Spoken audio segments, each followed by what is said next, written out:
Trinidad and Tobago's online arrival and departure card platform. The initiative will be launched by Minister of Homeland Security Roger Alexander. The digital system is meant to modernize the country's border management process by making it easier for travelers to complete arrival and departure requirements, replacing the old paper forms.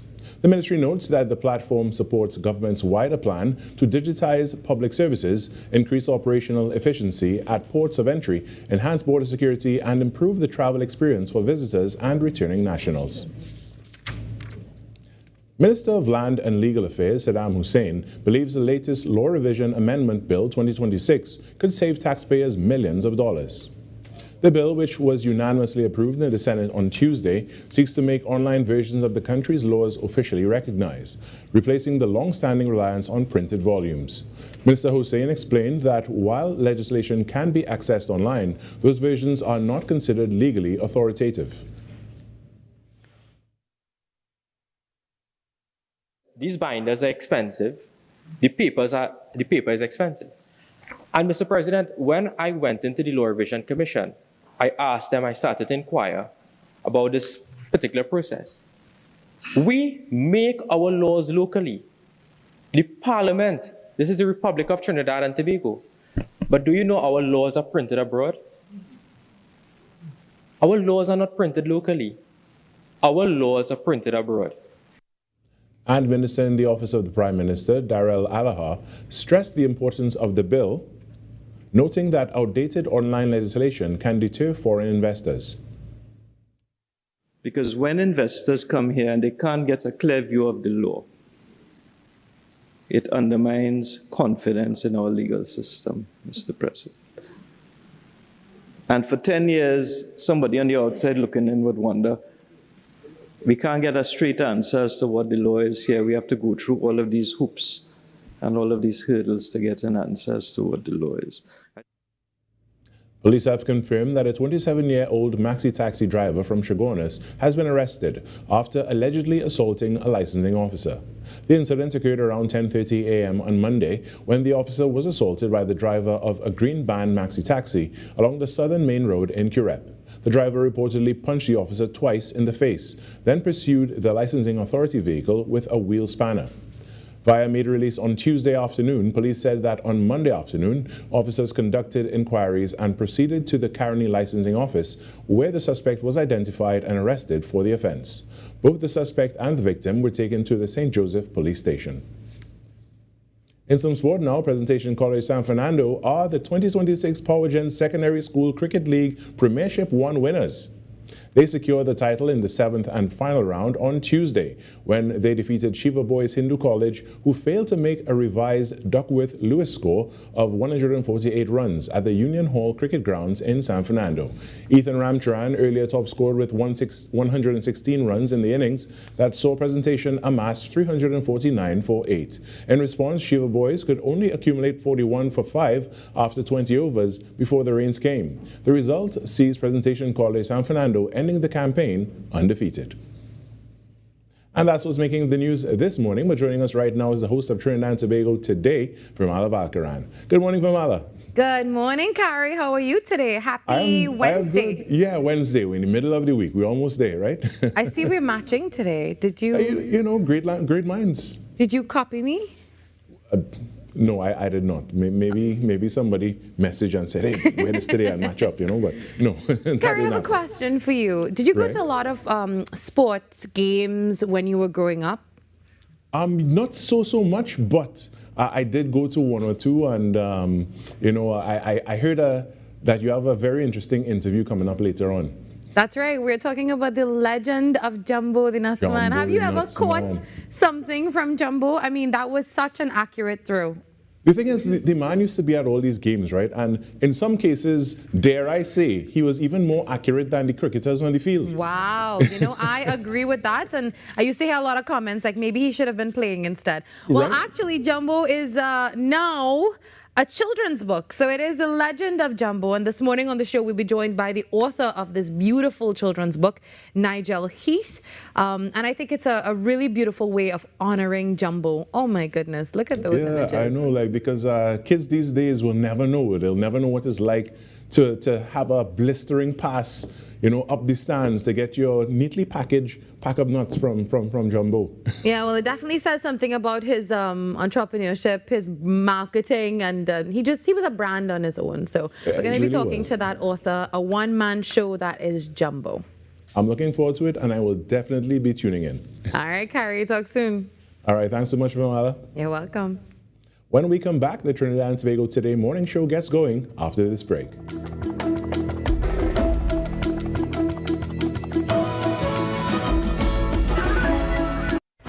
Your world moves fast, so do we. TTT News brings you the people, events, and issues that matter most. Stay informed, stay ahead. TTT News, every night at 7. TTT News, committed, accurate, relevant.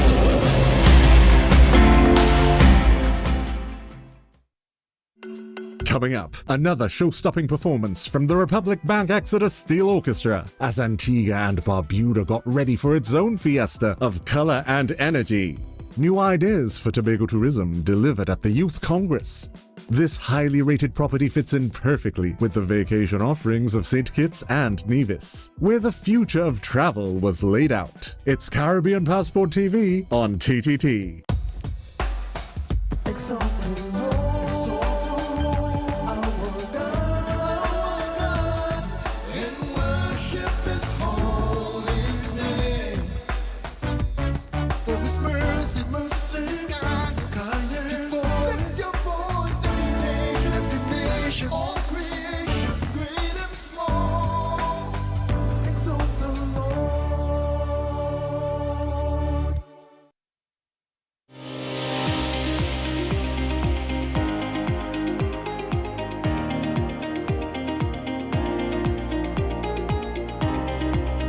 Health and wellness, the core of our existence on planet Earth.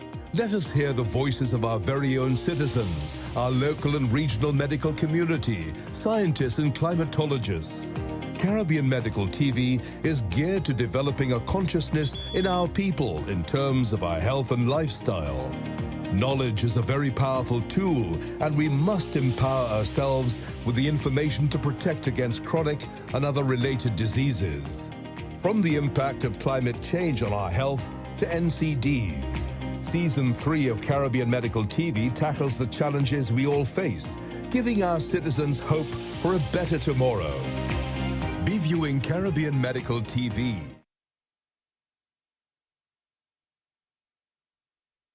This Ramadan, join me, Charlene Lewis, for Ramadan Reflections, a weekly television series exploring meaningful conversations on fasting and the significance of the holy month. Airing every Tuesday at 8:05 p.m. on TTT, beginning Tuesday 24th February, we delve into real, relatable topics that inspire spiritual growth, discipline, and understanding during Ramadan. Let's reflect, learn, and grow together this blessed month.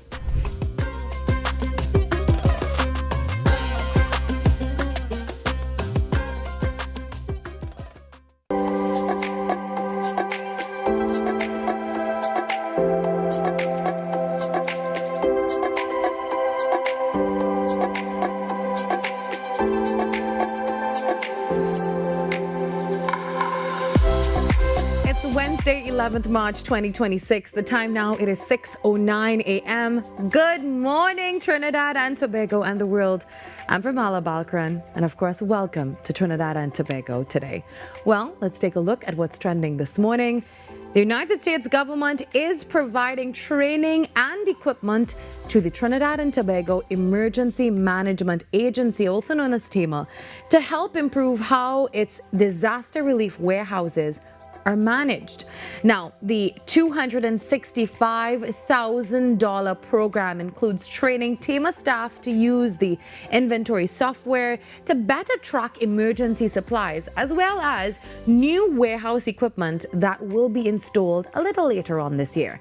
And this initiative is part of ongoing cooperation between Trinidad and Tobago and the United States on disaster preparedness, and it really builds on a previous U.S.-supported project that constructed a disaster relief warehouse for TEMA in 2016. I'm sure you remember that.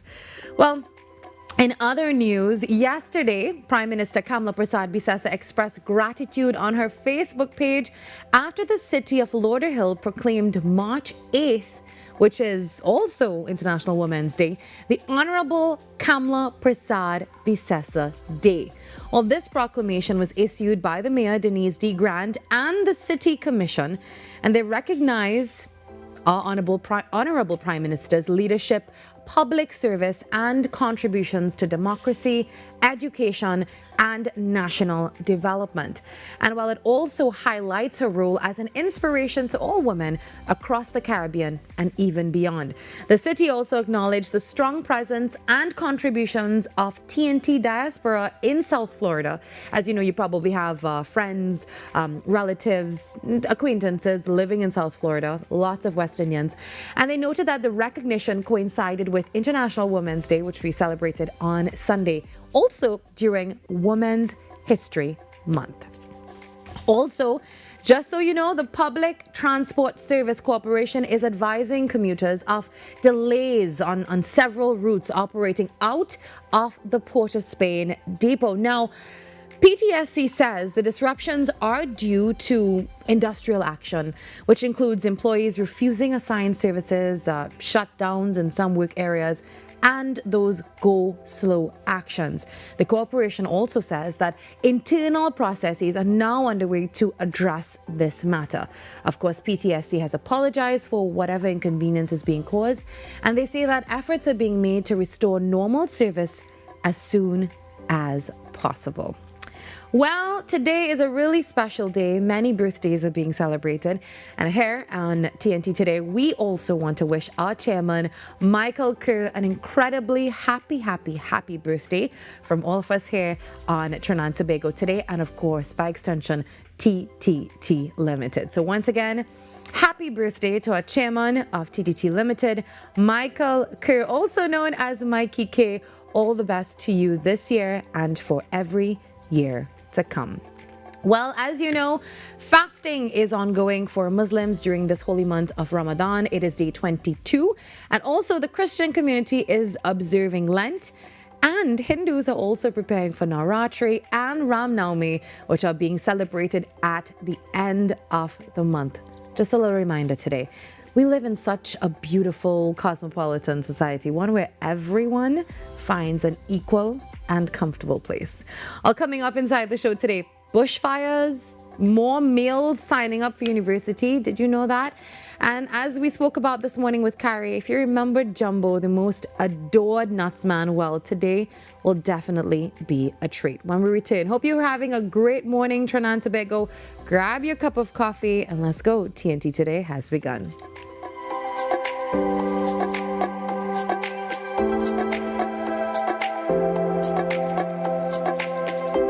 Every client deserves expertise, integrity, and guidance they can trust.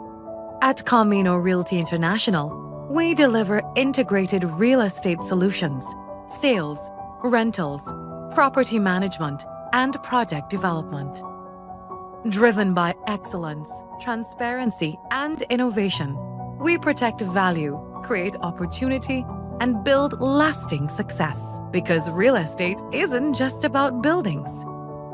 For more information on our services, log on to CaminoRealty.com or follow us on social media at Camino Realty TT. Camino Realty International, elevating lives one property at a time. The Mother Church of the Anglican Diocese suffered significant damage during the earthquake of 2018.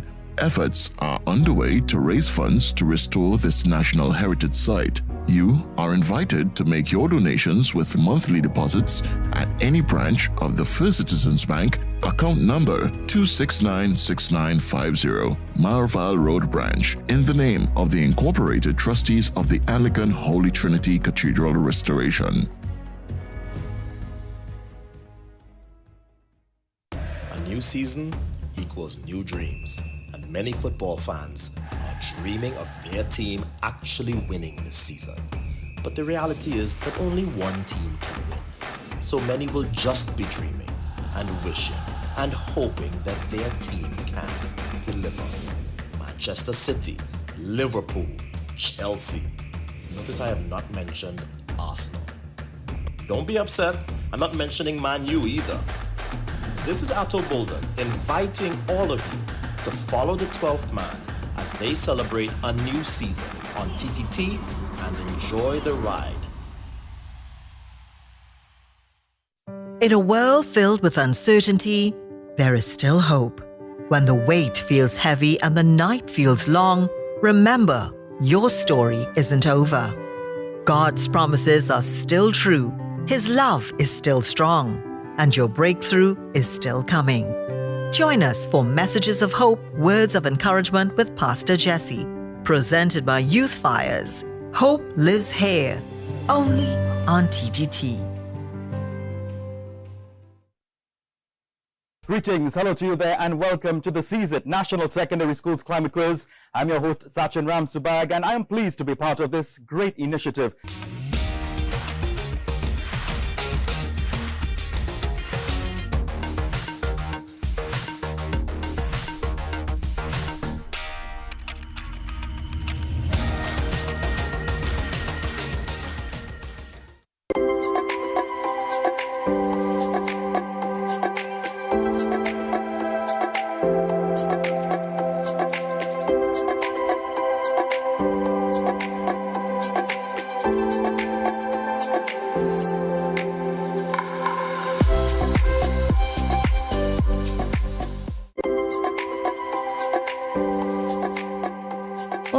Mentioned yesterday, a 27-year-old maxi taxi driver has been arrested following an altercation with a licensing officer along the Southern Main Road in Kirep on Monday morning.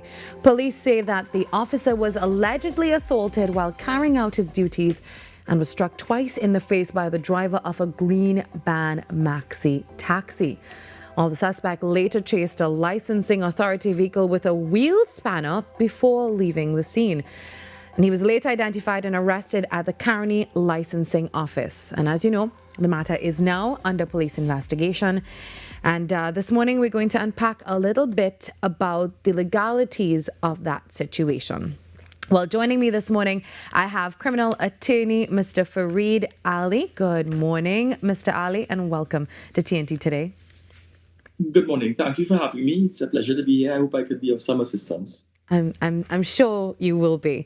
So we've seen this this video circulating online, this confrontation between the driver and the licensing office. Now, from a legal perspective, Mr. Ali, what are motorists required to do when instructed to stop by a licensing officer?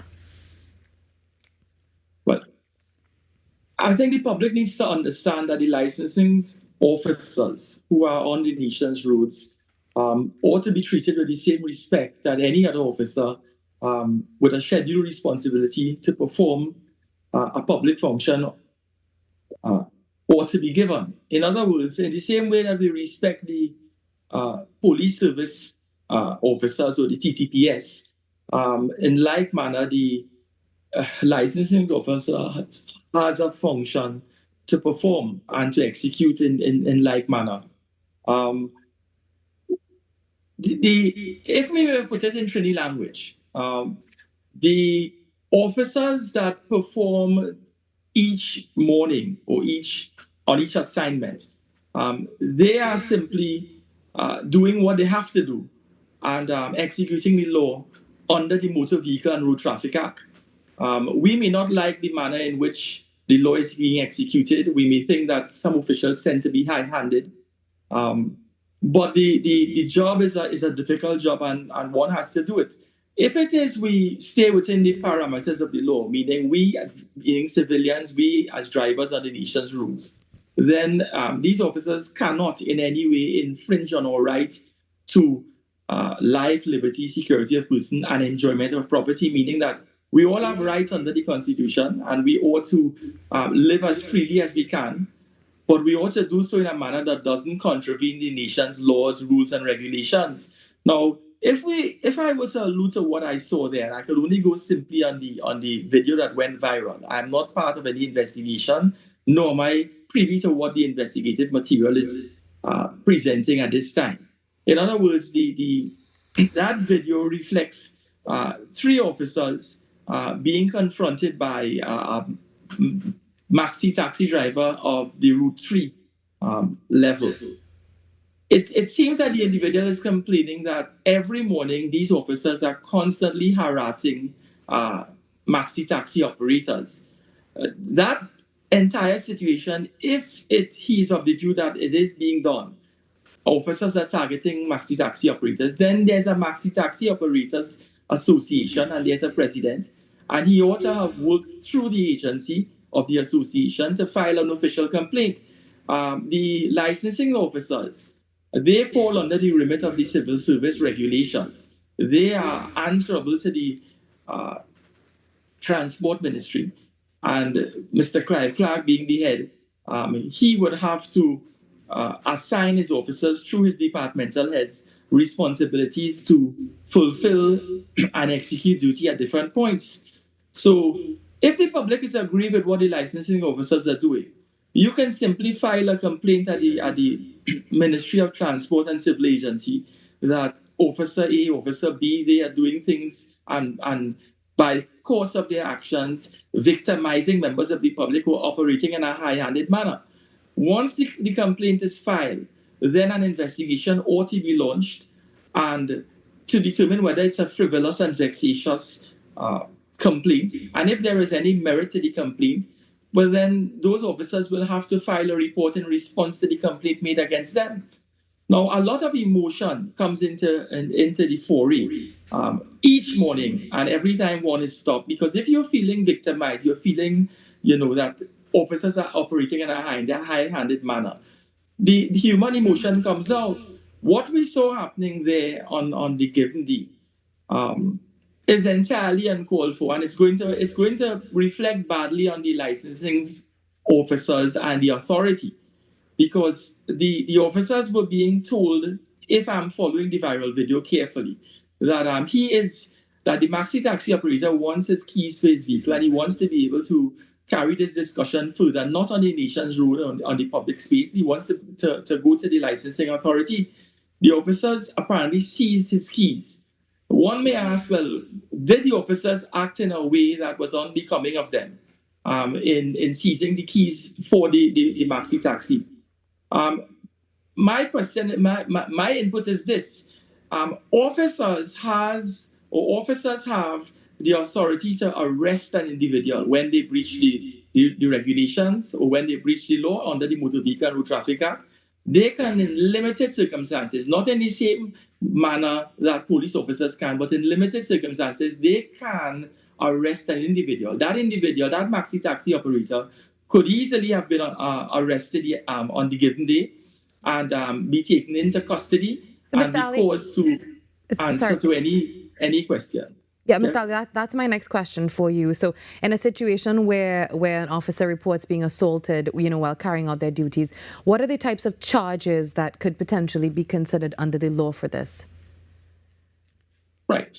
In terms of the possible charges, from what I'm observing, under the Offences Against the Person Act, what may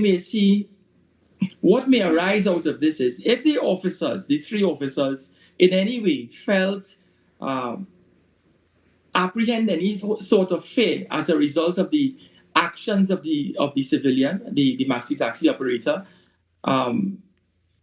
assault charges could be laid minimally, meaning that if an individual, based on the words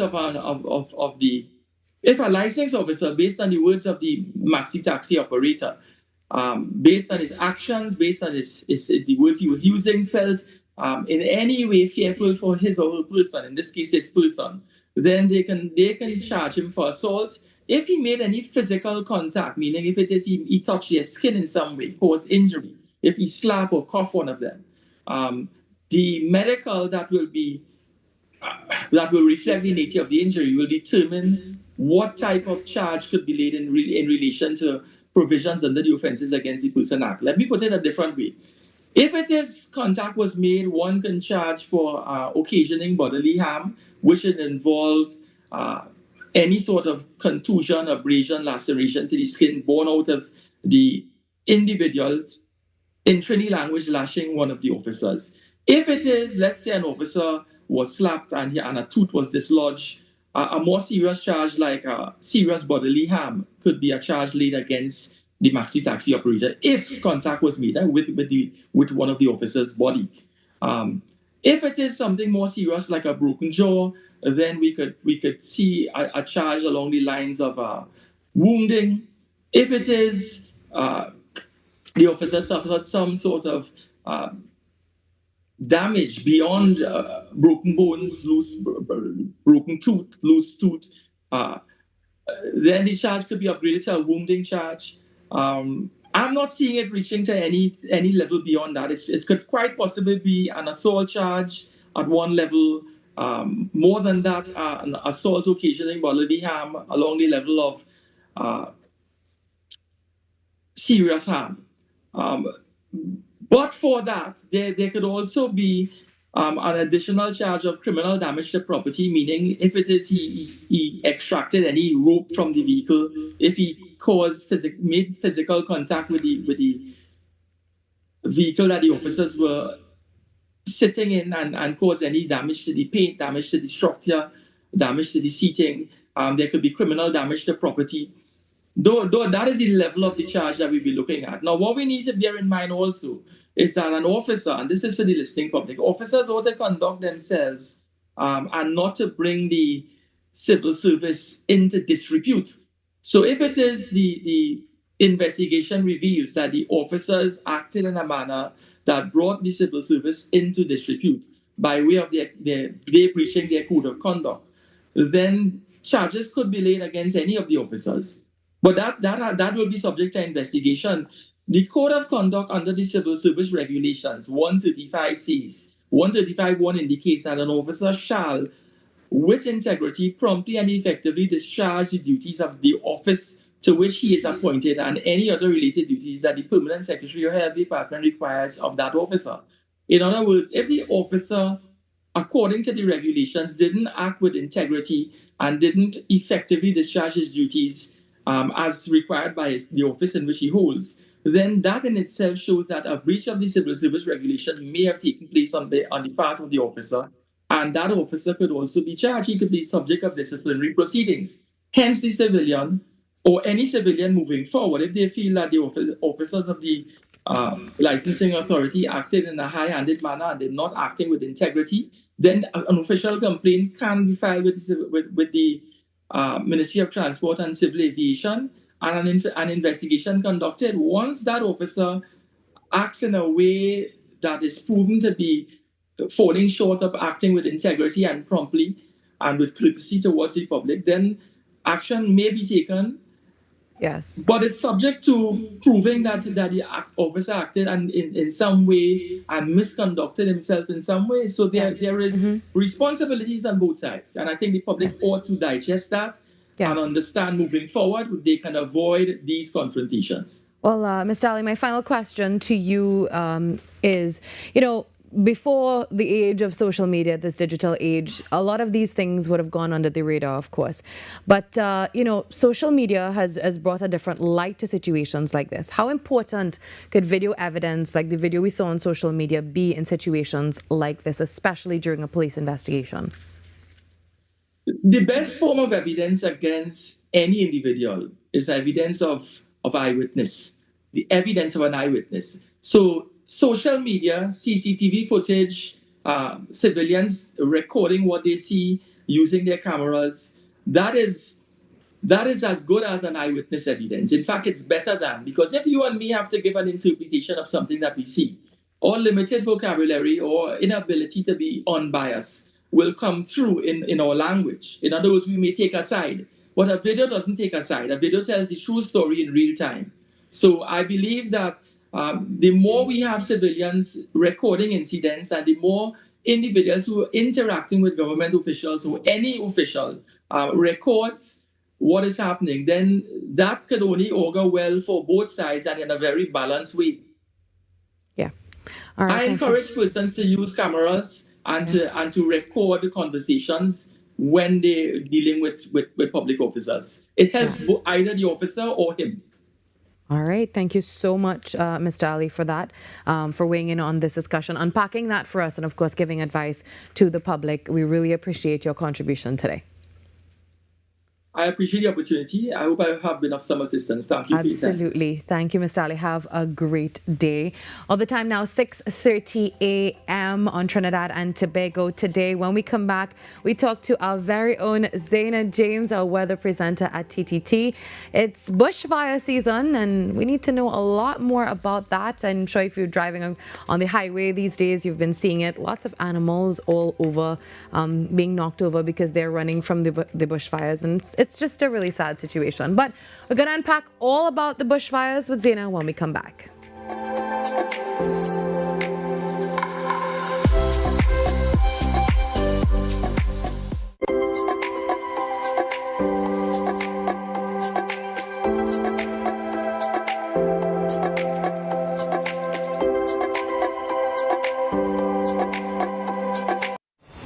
City 91.1. Thought-provoking conversations, bold perspectives, voices you trust. Talk City 91.1. Bigger, bolder, and more powerful than ever before.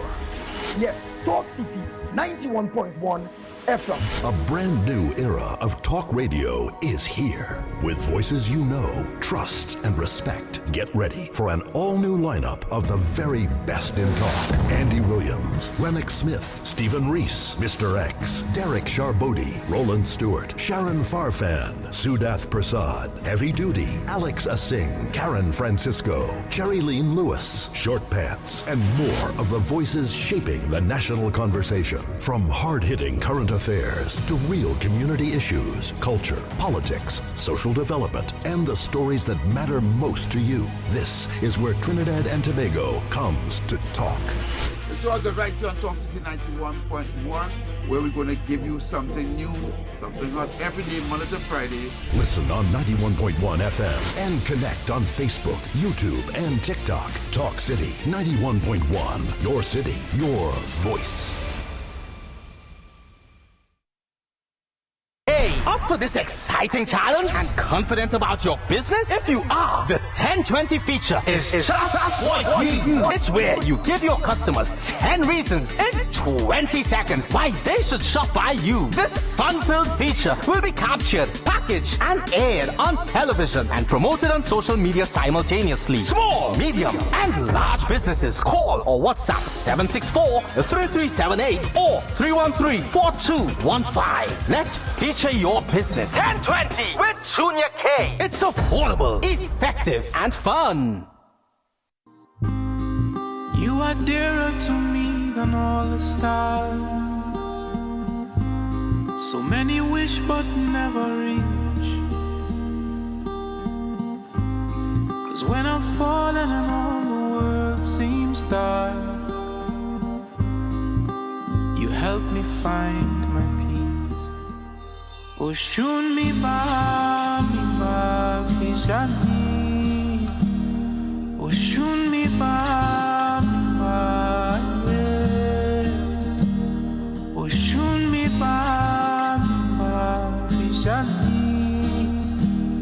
Arubita yeah yeah yeah yeah yeah yeah yeah yeah yeah yeah yeah.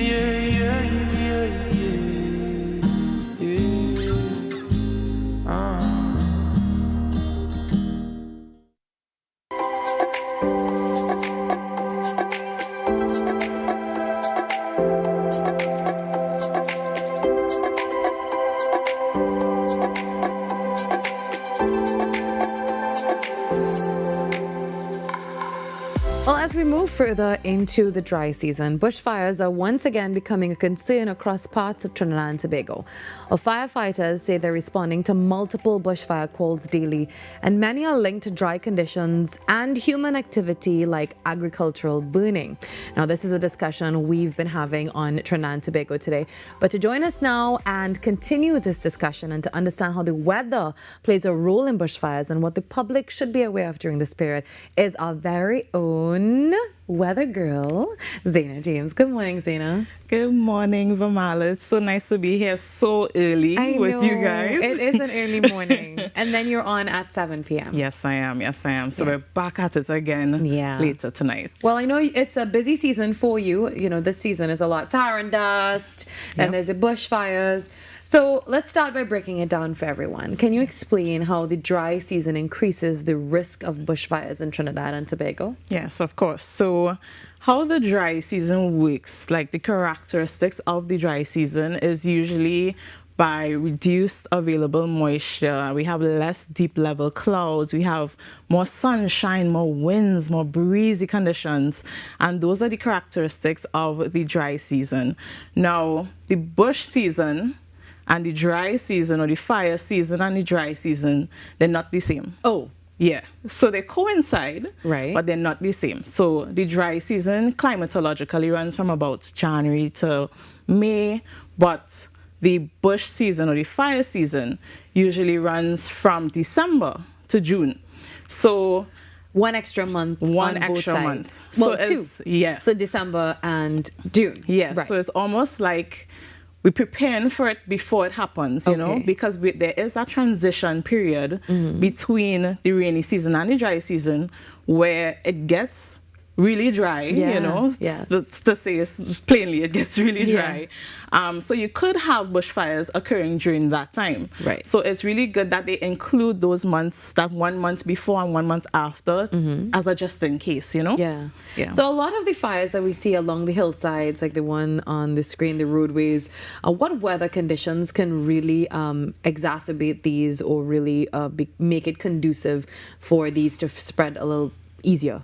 Yeah, so that bushfire that we're seeing here, I believe that's along the Caroni Plains on the highway. Yeah. And the thing about that is that those little embers, once they start, they travel miles, meters, kilometers even. So what exacerbates it even more are the winds. You know, it's just like when you're grilling or you're barbecuing. You light a little piece of paper, you put it in the coals, and guess what you do? You fan it. You get a piece of paper and you fan it, or a piece of cardboard and you fan it. Well, during the dry season, because we have those higher winds, it's just like the earth fanning that flame, feeding it, fueling it. So we have a lot, like I said, during the dry season, we have a lot of drier conditions. So we have a lot of dry bush, dry trees, grass, and then you add that fuel, that oxygen, is almost like a recipe for a big bushfire, especially on the highways.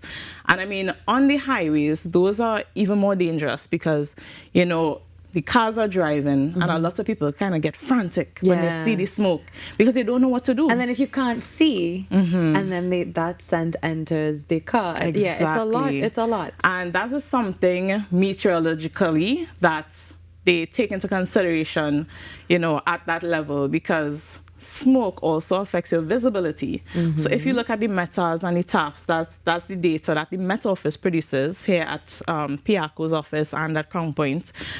They would have, if they have fire or smoke or haze on their visibility, because that affects the aeronautical information. So, you know, the pilots, they would need that information, the visibility and how clear it is so that they can execute their landings. And it's the same thing when you're driving, you know. Your car's like a little plane. Yeah, it so is. you want to ensure your visibility. Really quickly as well. Exactly. So Zaina, you spoke about, you know, like the fires and the wind fanning, all of it. But there's also human activity like slash and burn farming. Also, you know, people driving down the road, smoking a cigarette, and then just throw it out the window. So the wind is going to make that worse once, you know, the old people say the fire catches. Exactly. So that's also another thing that we need to be mindful of. Yeah, and especially dry and windy conditions, right? Exactly. So especially when it comes to the farming, I know a lot of farmers have to prepare their land. Burn the land, yeah. So that would entail the slash and burn and those agricultural practices.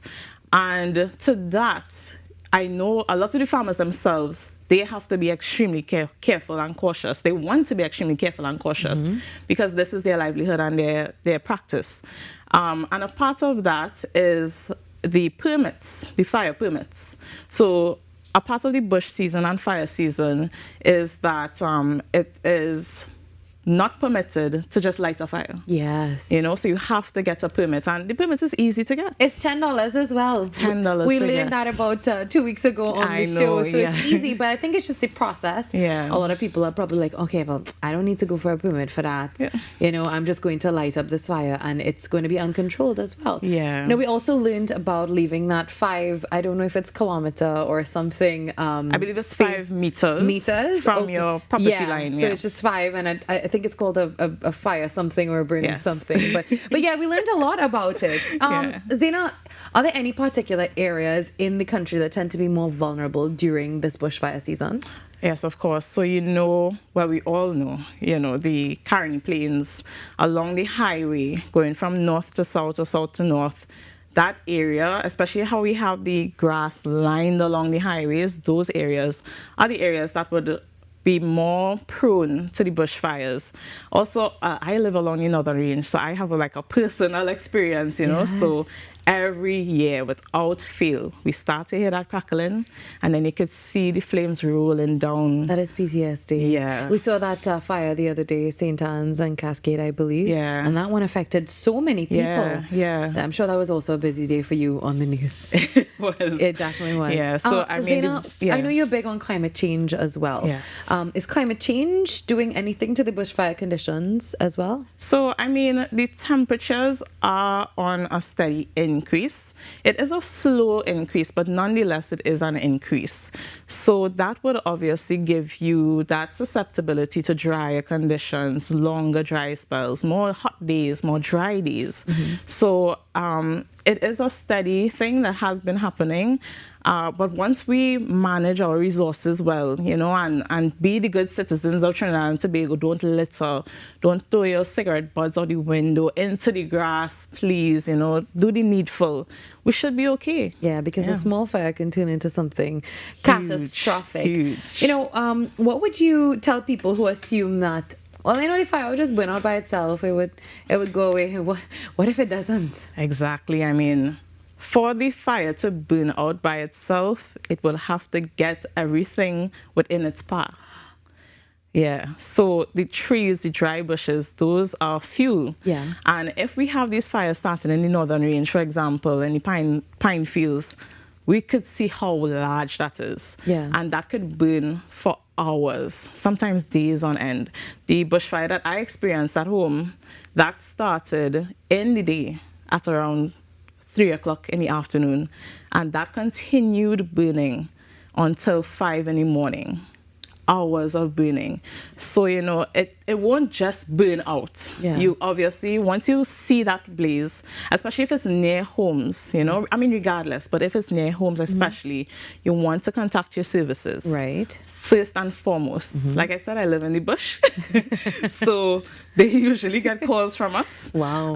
You're a regular, Zaina? I am a regular, unfortunately. Usually it's me, the weather girl, Zaina. Yeah. And we have a bushfire problem that you predicted. And I usually call them as soon as I see So the that's blaze important start. as well. Yeah. As soon as it starts, you call the authorities. By the time they get there, it should be good time to get this out, right? Because in 2024, I recall almost vividly, I saw that fire start in the back of my neighbor's house because there's a large field. And I called them one time. I said, hi, we might need some assistance. Wow. Within an hour, I took a picture at 6 o'clock. By 7 o'clock, it spread so widely. But the fire services did respond in a really good time. They made multiple trips with the truck to try and keep the blaze low and to try and protect everybody's properties, because it's like the houses are right here and then there's fields and forests all the way back. So they're doing a really good job. Convenient to live next to the weather girl. I would always be over asking you, Zaina, what's the weather like today? Or what can we look forward to in the news today, Zaina, as I have you here before we close? Yeah, well, in the news, contrary to what we're talking about, we're actually expecting a small increase in moisture. So that will be beneficial to us, and we won't have to worry about any rain for this week? So, oh, we have to wait till the news. You might have to wait till 7 p.m. All right. Well, we'll definitely do that. Zaina is on at 7 p.m. on TTT. You can catch all of it via TTT online. And of course, for all the information that you saw here, you can get that again via TTT online. Well, the time now, 6:44 a.m. Thank you, Zaina James, for joining us on Trinidad and Tobago Today. Bushfires, everybody's concern.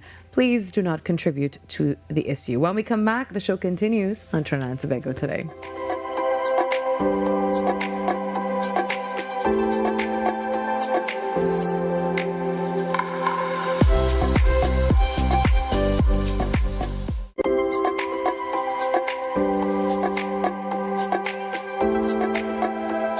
Every client deserves expertise, integrity, and guidance they can trust. At Camino Realty International, we deliver integrated real estate solutions, sales, rentals, property management, and project development. Driven by excellence, transparency, and innovation, we protect value, create opportunity, and build lasting success. Because real estate isn't just about buildings. For more information on our services, log on to CaminoRealty.com or follow us on social media at Camino Realty TT. Camino Realty International, elevating lives one property at a time. Unleash your imagination with TTT's terrific Toon Time. Join us as we stop evil geniuses from taking over the world from Super Z. Or hop on board for a journey into outer space with Galaxy Kids. Be a part of our quest to save the forests alongside our robot pals from Bugs Bot Ignition. Or let's go exploring with Duda and Dada. Catch terrific Toon Time weekdays at 4:15 p.m. and Saturdays from 9 a.m.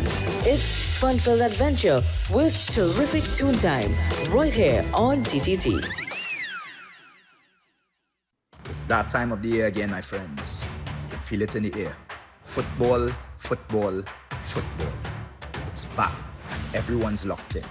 This is Richard Torpedo Thompson and my Trinidad and Tobago people. I'll stay this straight. Fans make the game. Cheers, chants, passion. That's the heartbeat of football. There's only one 12th man that really brings the energy.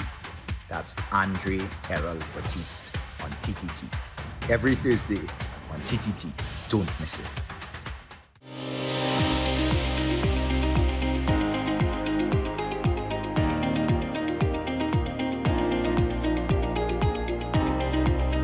Health and wellness, the core of our existence on planet Earth.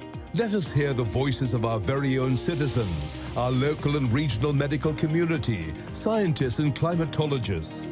Caribbean Medical TV is geared to developing a consciousness in our people in terms of our health and lifestyle. Knowledge is a very powerful tool, and we must empower ourselves with the information to protect against chronic and other related diseases. From the impact of climate change on our health to NCDs, Season 3 of Caribbean Medical TV tackles the challenges we all face, giving our citizens hope for a better tomorrow. Be viewing Caribbean Medical TV.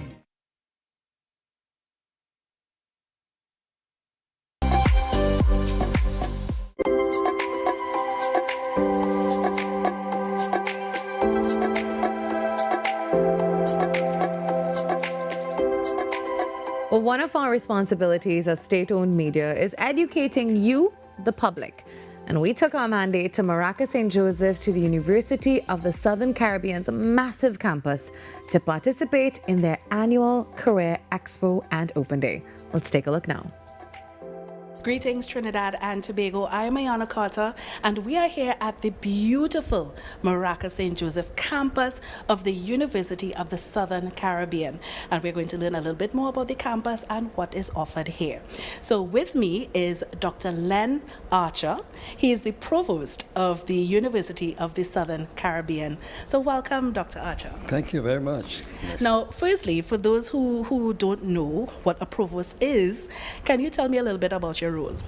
Yeah, the provost is the chief academic officer So he's responsible for all academic programs. So tell me a little bit about the University of the Southern Caribbean. I mean, it wasn't always called USC. So tell us a little bit about the history of the campus, and then we can go into what is offered here. Okay, we have a long history. I am proud to say that the University of the Southern Caribbean has been in existence for 99 years almost. In fact, in 2027, we will be celebrating our 100th year of existence. So that makes us actually the oldest tertiary institution in Trinidad and Tobago. We've been here for a long time. Yeah, so I mean, almost 100 years. That means that you would have, well, this institution would have educated hundreds of persons. So tell us a little bit about what is offered here at USC. Yeah, not just hundreds, thousands. We have approximately 30,000 alumni over the years. Of course, not all are now alive, but we do have an active alumni association in North America where many of our people eventually end up, and also in England. And in various cities, there are various chapters throughout the United States. And of course, there's a local chapter as well.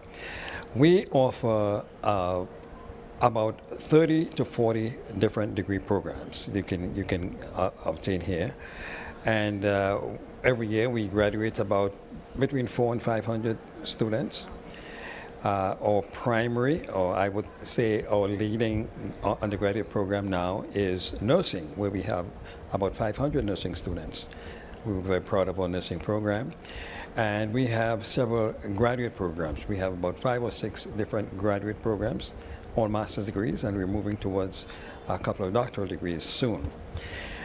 So we're excited about what's going on here at the University of the Southern Caribbean. Yeah, you said 30 to 40 programs are offered here, and this is the undergraduate level? At the undergraduate level, yes.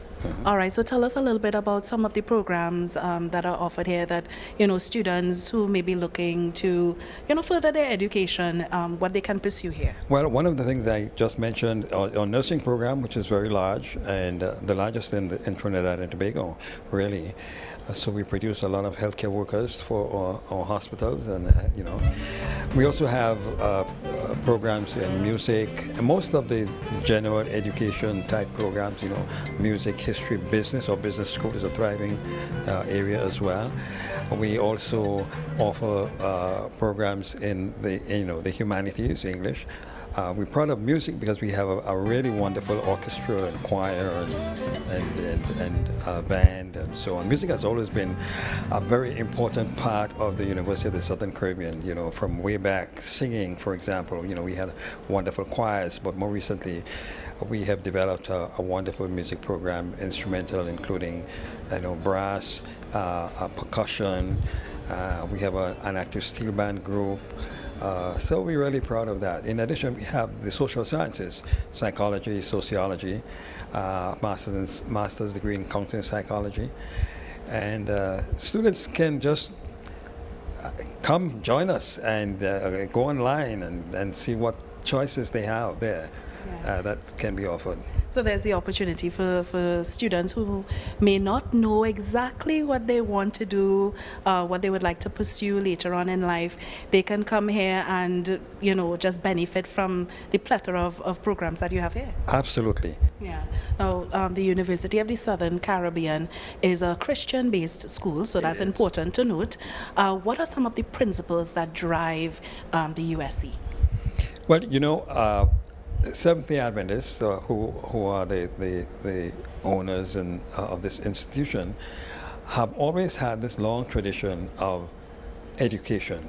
All over the world, we have wonderful educational institutions and healthcare institutions. By the way, those are the arms of our ministry, so to speak. And the principles of training the head, the heart, and the hand, as we put it. And today in our society, as you know, there seems to be a sort of a moral decay and an understanding of what we are. We see the crime rate that's increasing. And those are areas that we want those people to focus on. So students focus on not just the books, but we also create an environment of spirituality. We don't enforce religion, so to speak, but the moral guidelines that we set here. Now tell me a little bit about how USC prepares the hundreds of graduates annually for the outside world. Well, academics is always very, very important. And for the outside world, the programs that we offer do fit the kind of roles that we need. We have a social work program that's very critical. We have our education program with lots of teachers who are trained here. Like I said, the music industry, music is now a bigger thing than when I was growing up. Long ago we just sang for fun. Now it's another part of the industry.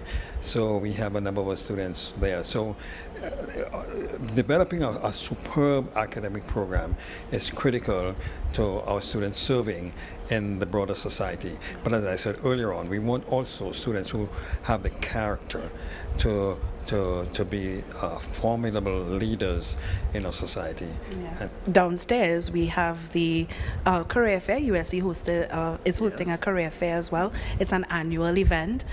We've seen several schools passing through, getting information from the various businesses and organizations. Why do you think programs like this is important for incoming students? Well, programs like this are very important because it gives students an opportunity to see what the careers are like. Today's open day, as we call it. So we have students coming in from all over the area, and we have people like you and other vendors who are coming to share what they do and get students interested in various careers, make important choices. I'm sure some of our students may actually change their majors after people like you leave here. They'll say, oh, I want to be in front of the television or doing journalism or something like that. So we have our English and program that they will support. Our business program, we have affiliations with a number of the large companies here where students can go do internships and so on. Now, Dr. Archer, we're coming to the end of our interview for today, but can you just give a word of advice, a word of encouragement to students who, trying to figure out what they want to do, if they want to study tertiary education-wise, and to parents as well? Well, I want to speak directly to the parents here because it is so important that we guide our children into a lifestyle that is productive. And education is one of those things that creates the opportunities for a productive lifestyle and overall a society that is maturing in a positive manner. Sometimes we think education is expensive, and maybe it is, but when you think of the value that one gains from a good education, it is above everything else, and you get paid back.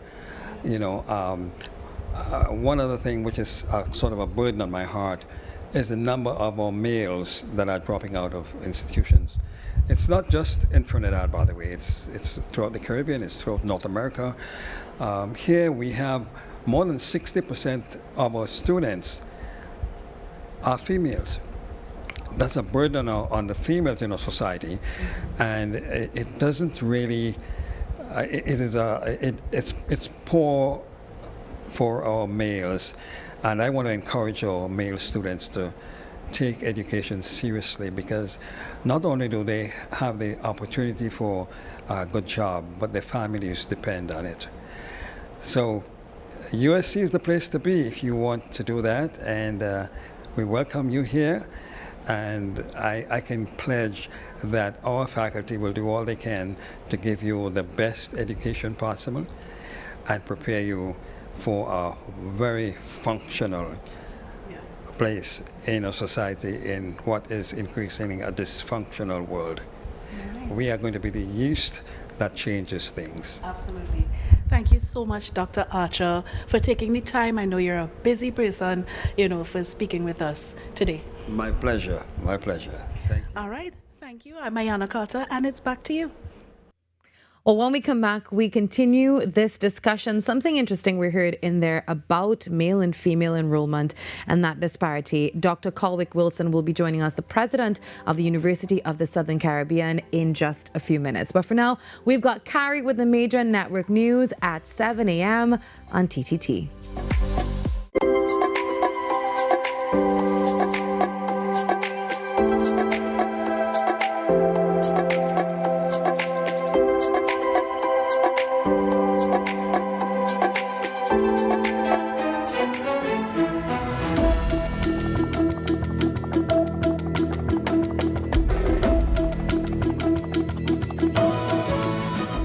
Good morning, this is your TTT News Update. I'm Carrie Roberts. Making the news at this time.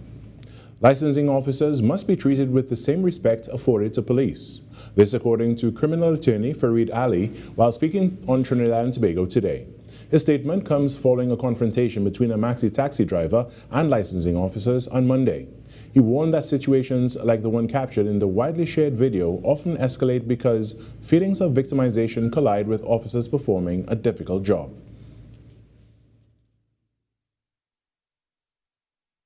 The officers that perform each morning or on each assignment, they are simply doing what they have to do and executing the law under the Motor Vehicle and Road Traffic Act.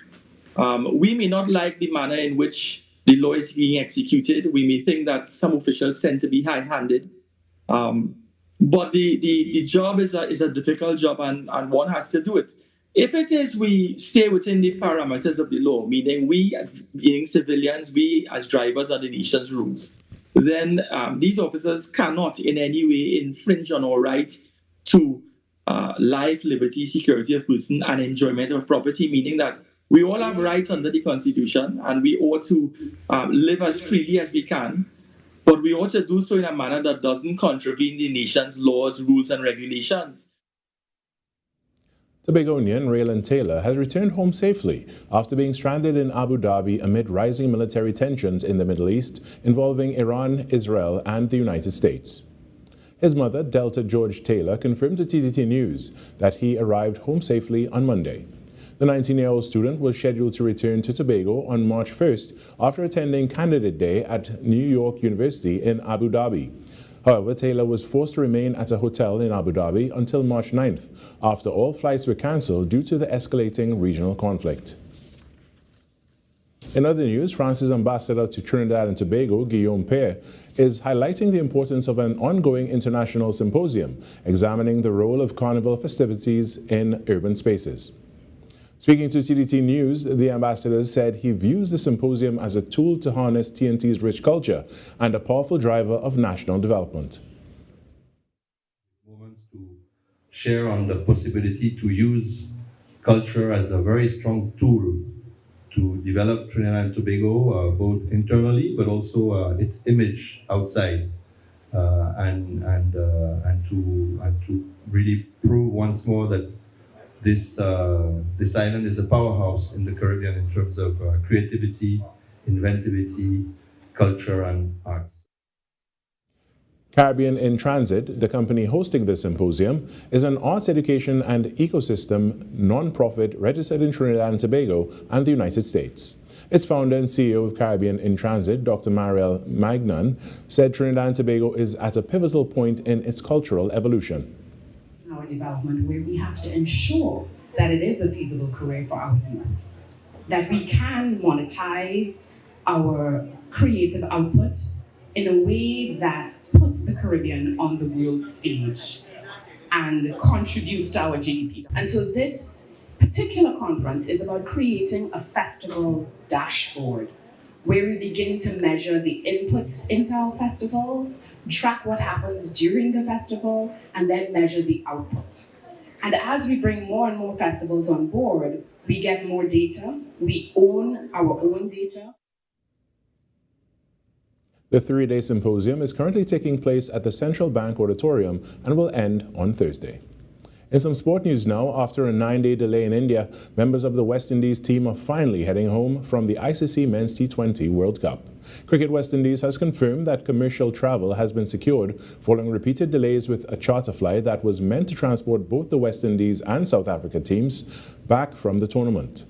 The charter, organised by the International Cricket Council, was held up by what CWI describes as global tensions and aviation regulations, creating growing uncertainty and distress for players and support staff. The regional board says it advised the ICC that waiting was no longer prudent and that multiple parties, including CWI, players and other partners, worked in coordination with the ICC to arrange commercial alternatives. Some squad members have already departed India, with the remaining players and staff scheduled to leave late Tuesday and Wednesday, March 11th. Cricket West Indies is thanking fans and stakeholders for their support and patience during what it called a distressing situation. And that's what's making the news this morning. But after the break, we return to Trinidad and Tobago Today.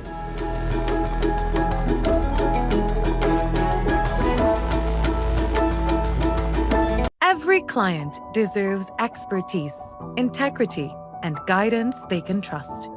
At Camino Realty International, we deliver integrated real estate solutions, sales, rentals, property management, and project development. Driven by excellence, transparency, and innovation, we protect value, create opportunity, and build lasting success. Because real estate isn't just about buildings.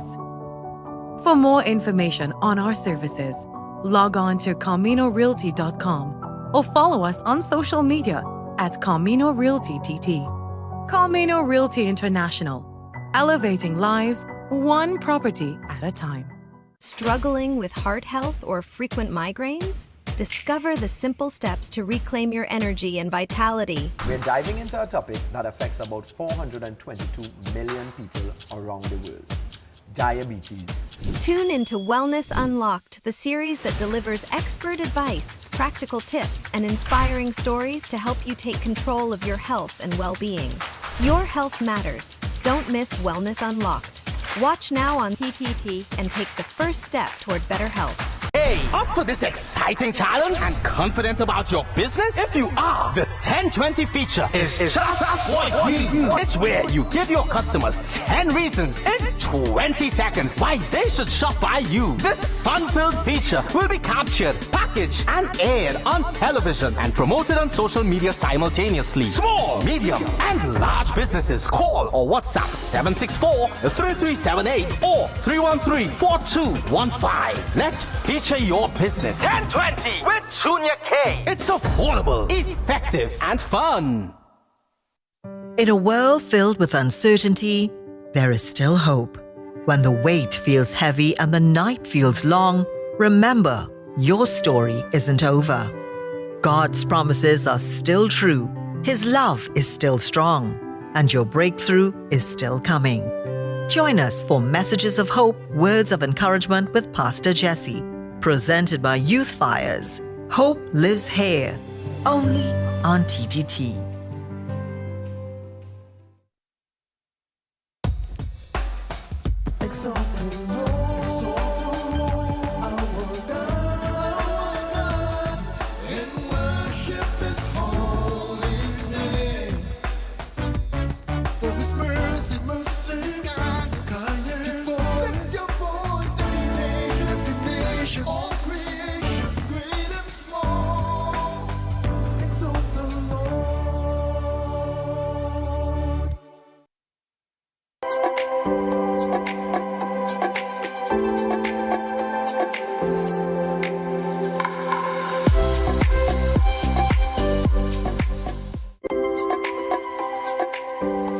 Welcome back to Trinidad and Tobago Today on TTT. Good morning to you if you're streaming us live on Facebook, on YouTube. A special hello to you. Well, as we heard in the last hour from Ayana Carter, an interesting development coming out of the University of the Southern Caribbean is a shift in student enrollment, particularly when it comes to gender. Well, they're saying now that apparently less male students are enrolling than female students. And this is coming out of the University of the Caribbean, serving the Caribbean since 1927. And this morning we have joining us the president of USC, Dr. Colwick Wilson. Good morning, Dr. Wilson. Good morning. Good morning. Thanks for being here with us. Well, I'm happy to be here. Yes. So in our report in the last hour, we saw Ayana Carter, our very own, just talking to the members of staff, alumni at USC. And one thing coming out of that is something so notable for us. It's the gender issue. How are more females enrolling in universities now? So from your perspective, from a leadership perspective, that is, what factors do you think are driving this trend? Well, I must say that this trend is not unique to USC. Mm-hmm. I mean, historically, when you look at enrollment in tertiary level education, we have a compelling trend over time that more men attended school, and you can understand why that historical trend was so pronounced over time. Yeah. But what has happened recently around the world, if you think about the OECD countries, about 38 major countries in the world, and also in less developed parts of the world, we have this striking trend of more females through primary school, even though the trend in primary school is not gender specific. Yeah. So at primary level, now what we find across the world, globally, internationally, we find that at primary, they're just about even. So the gender disparity is not great there. But when you move to secondary, and it's most pronounced when you get to tertiary level education, that you have this gap between the number of boys, the number of men, versus the number of girls, the number of females. And so it is also in the Caribbean. In Trinidad and Tobago, for example, you have 57%, just 57, 58% of our students in tertiary education who are females. Now, it's a little different at USC. Mm-hmm. Last year, for example, in the 24-25 school year, academic school year, we had 20% of our students who were males, which means 80% are females. And but even more striking, though, and worrisome, is that last year's graduation, we had 12% of our graduating class who are males. So 20%, 12%. Right. So there's an attrition problem. Yes. And the attrition problem is not common to USC. Across tertiary level education in the 38 leading countries of the world, income leading countries of the world, and in the Caribbean. Mm-hmm. Of course, you have some disparities. Yeah. But you do find that boys are more likely to drop out, right, or stop out. So I like how you took us from the primary school level into the secondary, and now here we're at tertiary. Now let's look further than that. Do you think the gender imbalance will continue into the workforce now? Well, it is already in the workforce. I mean, if you look at even some disciplines that are traditionally males have flipped, and so you have more females.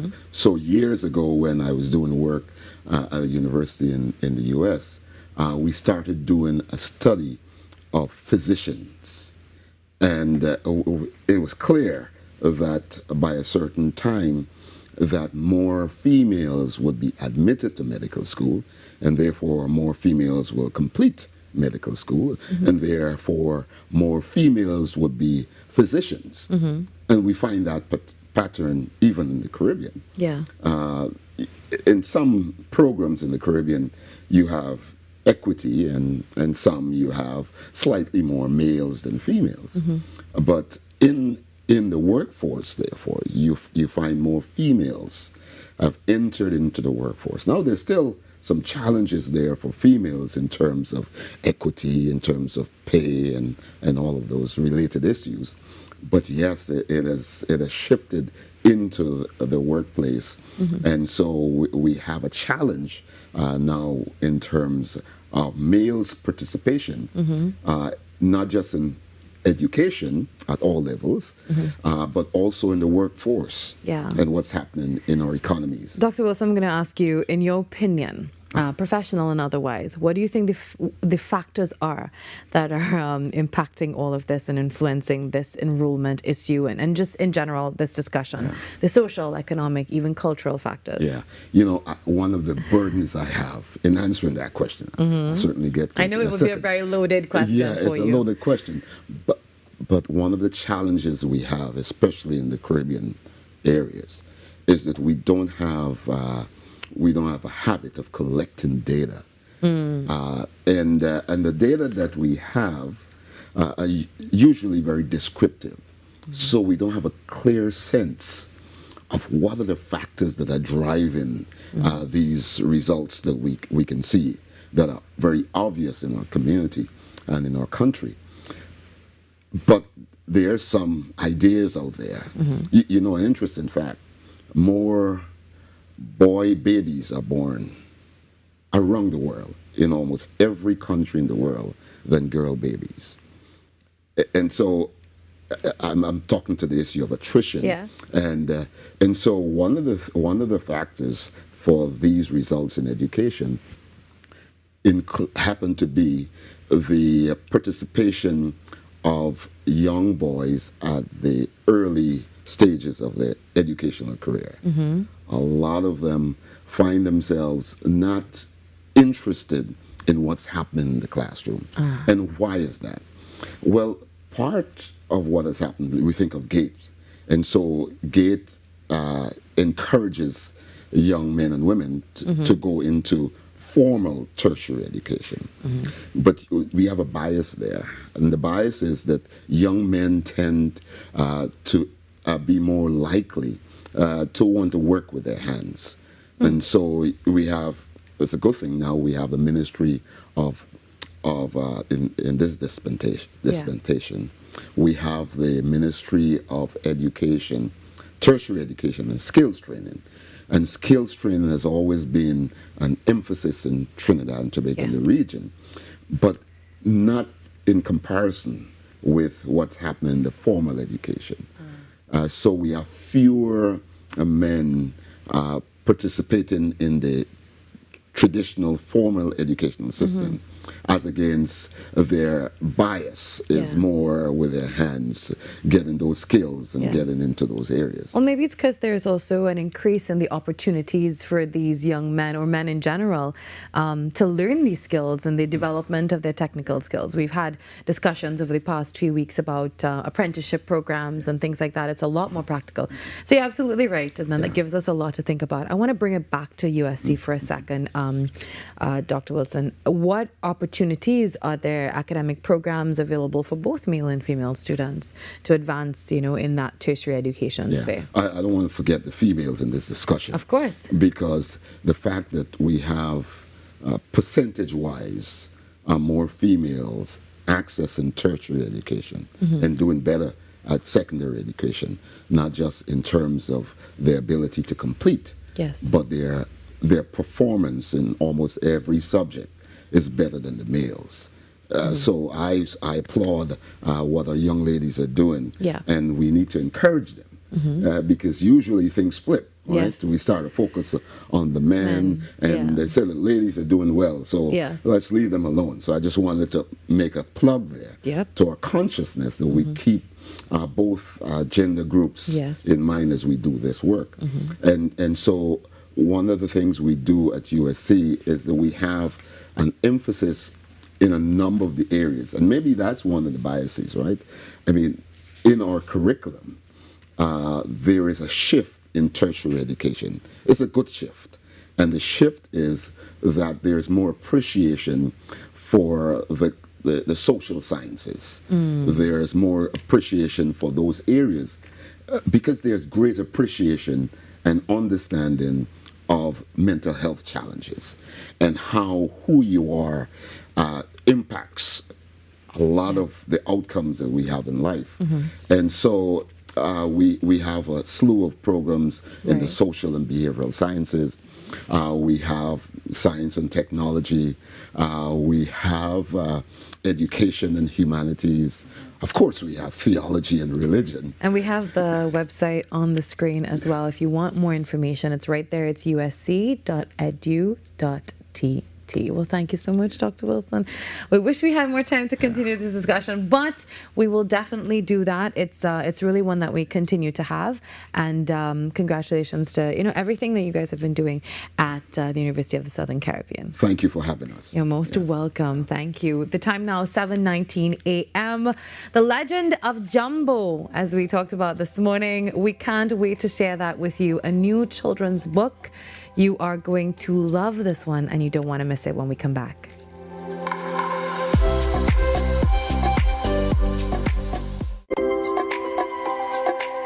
Introducing the new Sun Mix Nut Bar. Available in 3 delicious flavors: granola raisin nut, almond cranberry crunch, and coconut almond crisp. All packed on a rich bed of dark chocolate.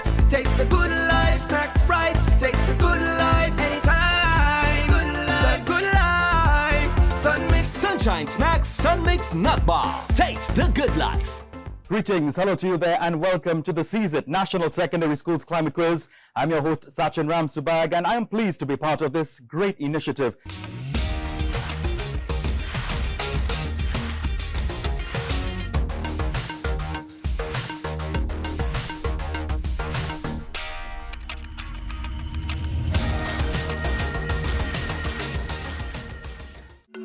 Coming up, another show-stopping performance from the Republic Bank Exodus Steel Orchestra as Antigua and Barbuda got ready for its own fiesta of color and energy.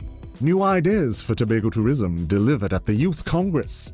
This highly rated property fits in perfectly with the vacation offerings of St. Kitts and Nevis, where the future of travel was laid out. It's Caribbean Passport TV on TTT. I'm Renee Sion with another edition of Caribbean Week in Review.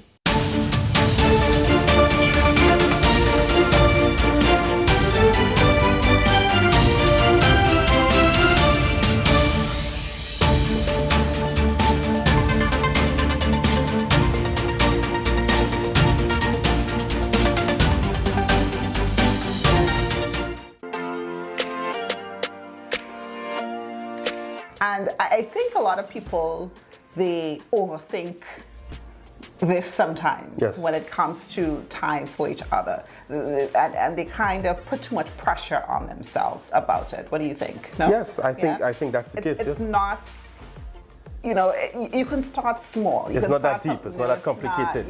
You can start small. It doesn't have to be always a big extravagant date somewhere or flying to some exotic country or something like that, right? It could be the smallest of things. It could be just watching a sitcom for half an hour, one day a week, right? Just the two of you, right? Or grabbing dinner, or being intentional about sitting down and eating dinner together and just having conversation. Right, and not just being so busy with life that you're not even checking in. You're not even checking to see how that person is doing or feeling. The Marriage Confessional, only on TTT.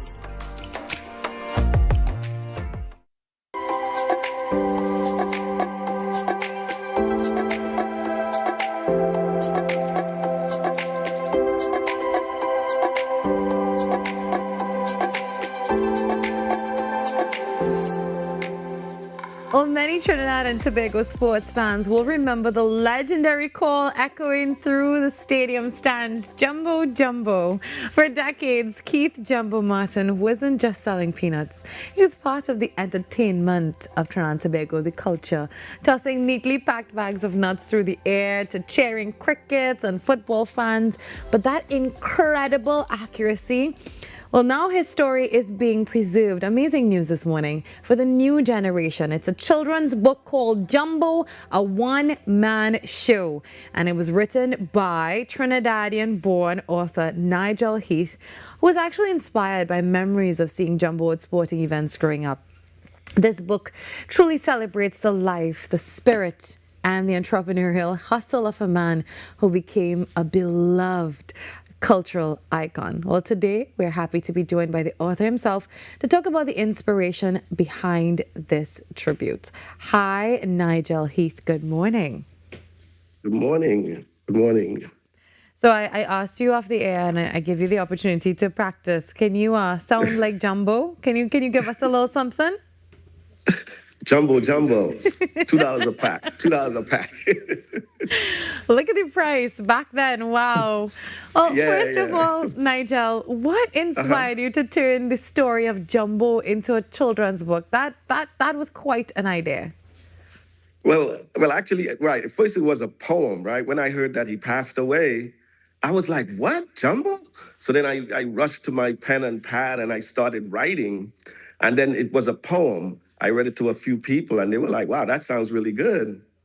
But then, I was talking to my daughter, my 10-year-old at the time, and she was asking me questions about him. And then the idea came that, you know what? This needs to be told not to my generation, but need to be preserved for the future generation, like you said. So then the idea came to me that, do this as a children's book so the children could share in that legacy of Jumbo. Yeah. So that's how it became. Well, Nigel, he must have left such an impression on you, a really lasting impression when you were going to those games. And I know you said you first encountered him at a football match, right, when you were younger.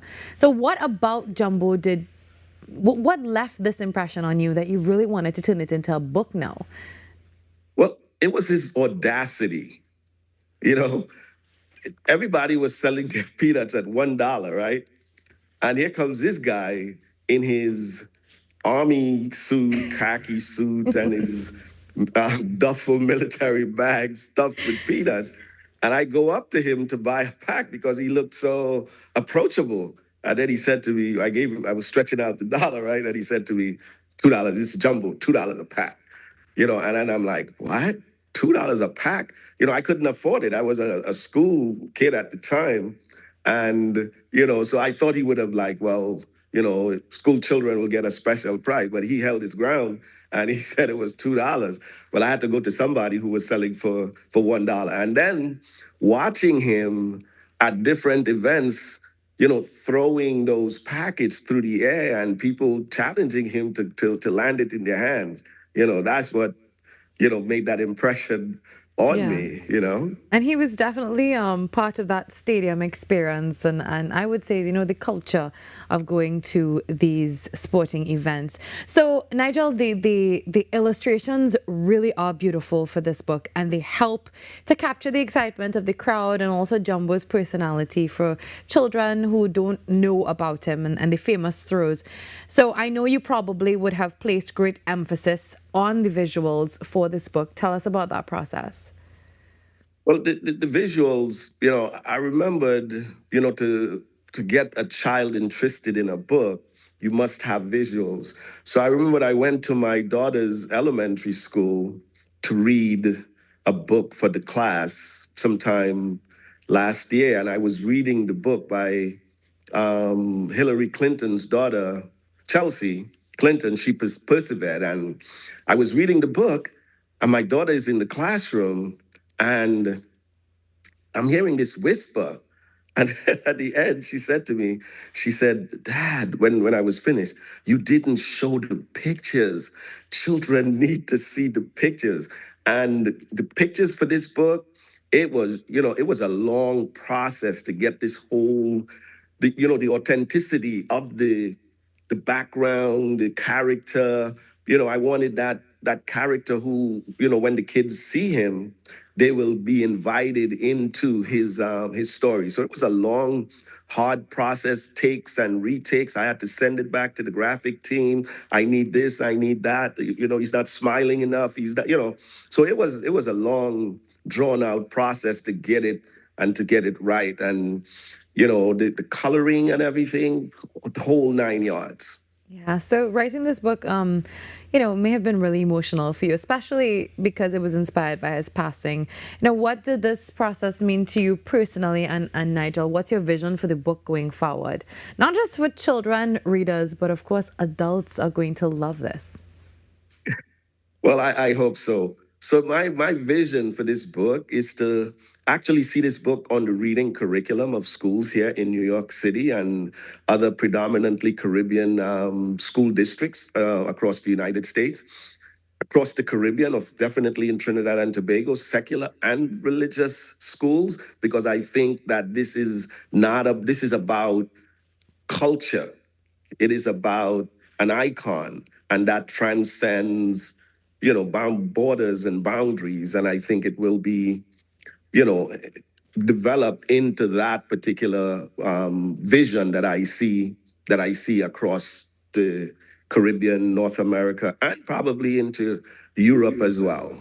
Yeah, Nigel, also, what do you want people to feel when they read this? A Trini reading this book, and someone like yourself or me or one of my camera operators, we were talking about this. He was such an experience, and really brings back memories, so much nostalgia. What do you want people to feel when they read this book? Well, exactly what you said. I want them to feel that nostalgia. I want them to feel, to share this with their children, with the generations to come. When they read the story, I want them to be moved emotionally. When they look at the images, I want them to be moved emotionally. I want the reader to feel that they are part of this whole evolving of this story. And one of the things that I hold for Jumbo is that I want him to be accepted into Trinidad Tobago folklore, because at the end of the book, the twist, when it came, and him being tossed in this bag of peanuts up to the sun and then getting catapulted into Zion's role, that made him into this mythical folklore figure, and that's what I want them to feel. To be telling this story at home during the holidays, during whatever events that they have, and that the kids will know, and it will proliferate from generation to generation. Yeah, you are officially making Jumbo a part of Caribbean history in Trinidad and Tobago. So thank you for that, Nigel. So finally, for those of us who are interested in the book, how can we get it? Well, this book is going to be available on Amazon, Barnes & Noble, and a few other platforms. Hopefully, in the coming weeks, it will be available for sale on, like I said, Amazon, Barnes & Noble, ebook, hard copy, soft cover, and the whole 9 yards. Well, thank you, Nigel, for sharing this and, having us remember Jumbo this morning. So thank you for sharing the morning with us, and congratulations on your book. We wish you only success. I appreciate it, and thank you for having me on. It's been a pleasure talking to you. All right. We look forward to reading that book. I'm definitely going to get my copy. So thank you, Nigel. Most definitely. All right. All right. Take care. Bye-bye. Take care. The time, 7:32. When we come back, we talk all about Carnival. Yeah, we're bringing it back, but not just Carnival, but everything happening behind the scenes, the traditions. It's called Urban Transit on TNT Today when we get back.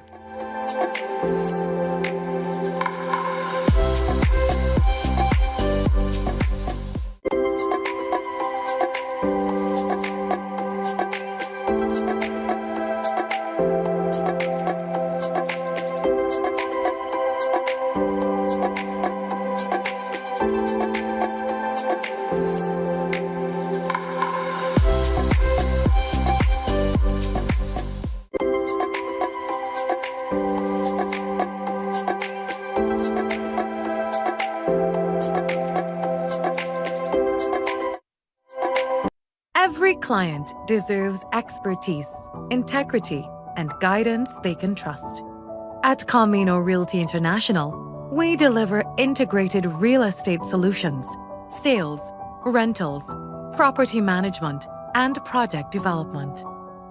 Driven by excellence, transparency, and innovation, we protect value, create opportunity, and build lasting success. Because real estate isn't just about buildings.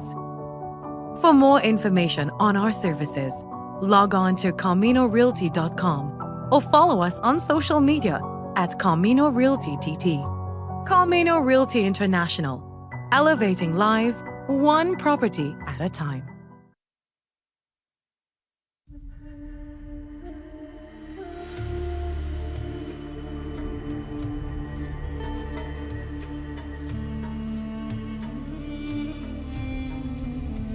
أعوذ بالله من الشيطان الرجيم يا أيها الذين آمنوا كتب عليكم الصيام كما كتب على الذين من قبلكم لعلكم تتقون. This powerful verse from the Holy Quran invites us to embrace reflection, self-discipline, and spiritual renewal. Join us daily on TTT Limited for special Ramadan features, inspiring messages, heartfelt moments of devotion, and reflections that uplift our nation.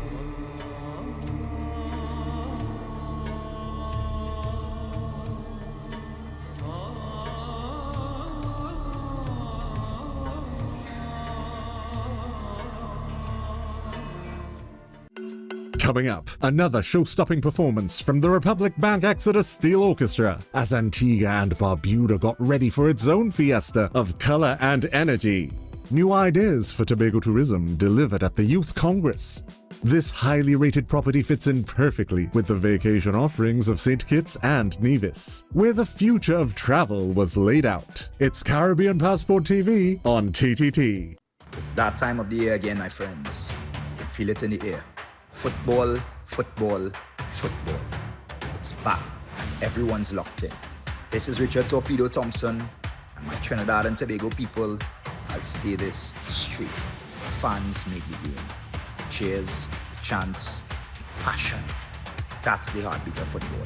There's only one 12th man that really brings the energy. That's Andre Errol Batiste on TTT. Every Thursday on TTT. Don't miss it.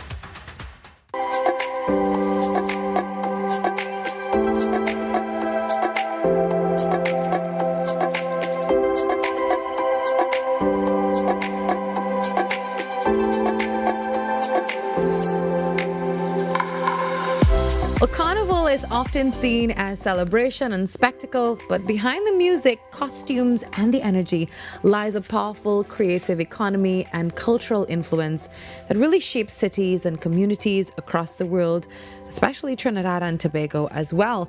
Well, that conversation is taking center stage this week in Urban Transit Carnival of Creatives. And joining me this morning, Dr. Mariel Barrow Mainan, and that's the Caribbean in Transit Festival founder, also with her sister, Trisha Olivia Barrow. I'm not skipping the middle name.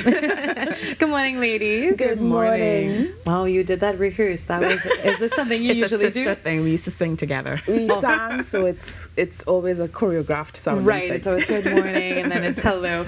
Well, you are part of and founder of this called Urban Transit Carnival of Creatives. Firstly, tell us what exactly is this symposium and what inspired all of it. So we've always wanted to be a space where persons could convene and persons can meet. And so it's called the meeting place because we do so many different facets of the creative industries. We have a publication, we do programming for at-risk youth, we have, training and so on, so that all of the stakeholders were in these different segments, and we thought, well, we need to bring them together and showcase all the work that we're doing. And so that's how the meeting place was born. Right. And so it really is an exciting time for all kinds of stakeholders to join. Right, so this is part of the Meeting Place series. And how long has the Meeting Place been going on? So we started in 2013, actually, but it has always been embedded in institutions. So we've partnered with the University of the West Indies, the Department of Humanities. We've partnered with the Ministry of Planning and Sustainability, as well as the Inter-American Development Bank in Washington, D.C., where we hosted it one year. So this is the first time that we're doing it as an independent, standalone event, as we've grown. So that's huge. It is. Yeah, so the theme of this is talking about how Carnival shapes cities and culture as well. Why is this important now to have this conversation post-Carnival as well? I think that's the whole point. Carnival just doesn't live a few days or a couple months. It lives in us. It was born of us and of our historical experience. And not only does it reside in cities, but it resides in cities up and down the archipelago and on the continent of Latin America as well. So the idea is, how does this industry, and we're trying to get to the nitty-gritty of what an industry is and looks like, not just individual performers or creators. How do they inhabit this space in a way that is productive for the creators, for the consumers who, because our Carnival is an experience and not just a show, how do they experience it over the years and over the cities and across the archipelago? Our keynote speaker yesterday was the Foreign Minister of Grenada, and he was talking about Spice Mass. We had another speaker, the Ambassador of Colombia, who's talking about Carnival in Barranquilla and how deliberately policymakers developed the city infrastructure to accommodate it. And of course, all the stakeholders involved can see how they can draw from experiences from other, types of carnival or countries as well. So this is a 3-day symposium. So it started yesterday. Yes. Can you imagine? You had a long day. Yes. You have another one today. So it's today and tomorrow that's left in this symposium. So tell us about what's planned for today and tomorrow. So it continues to be exciting. We start this morning with a panel with 3 ambassadors and the former Minister of Culture and Education, Dr. Nyan Gadsby-Dolly. We have ambassadors from Latin American countries, so Venezuela, Cuba, and Mexico. And it is moderated by Mr. Damien Richardson, who's the Director of Culture in the Ministry of Culture. And we will be speaking about creating a dashboard for a festival ecosystem. So how do we measure the intake, the input into festivals, the documentation and archiving, and then what happens thereafter?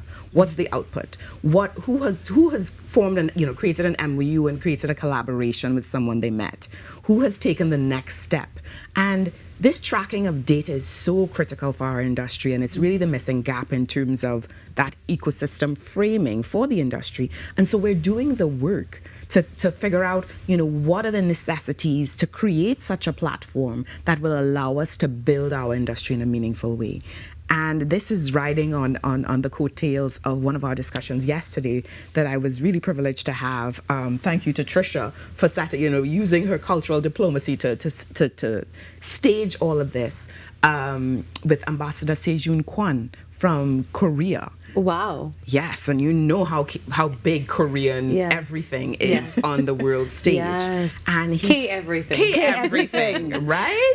And our kids are into it. Yes. Adults, I watch Korean dramas oh wow. I've seen 80% of them, Korean I'm sure. Food, the Korean culture, food. it's taking over, especially in the digital age when we can, just cross the seas with just a cell phone. Exactly. Yeah. Exactly. I watch it on my cell phone, yeah. And I have to tell my daughter, not lights out, K out. No more K-pop, K-drama, cat's eye. And I have a 5-year-old who knows all the names of the singers thanks to her cousin. So, being able to understand how their industry took shape and the kinds of investments that were necessary to do so, and their interest in partnering with us going forward is just a phenomenal opportunity. Yeah. So we will be continuing those conversations today. So we have two conversations on this dashboard. One is with some of our consortium members, as we have a consortium across the Caribbean and Africa with different companies, different festivals. So it's building. It's an exciting day. Yeah, and then tomorrow is going to be another long day. Yes, it shall. You want to give us a little sneak peek into tomorrow? She's better placed because she's curating what is happening tomorrow? There's so many. Yesterday we had mapping a transatlantic pipeline, financing pipeline. So we're continuing with some of those conversations. We're also bringing some of our partners into the discussion from Africa. So we have partners in Africa. We have the Music in Africa Foundation, which is in Johannesburg, South Africa. Wow. And they have a network of over 50,000 musicians across the continent. So we participated in their festival, and they are participating in ours, and that's part of our drive. We also have Anime Carib Festival on the ground in Trinidad and Tobago. And we have our partner who's here with us today, Miss Kimberly Damani from Carib Art, and she's from Guadeloupe. Wow. And she's our partner in creating our platform Synapse Zone and the festival dashboard. Wow. So, and we have a very special surprise. Each day we've had an amazing keynote speaker. Yesterday was the Minister of Foreign Affairs, Trade and Export Development of Grenada, who kind of set the stage with calendaring routes, precisely joining these urban centers of Carnival. Today is going to be the ambassador of France to Trinidad and Tobago on cultural diplomacy.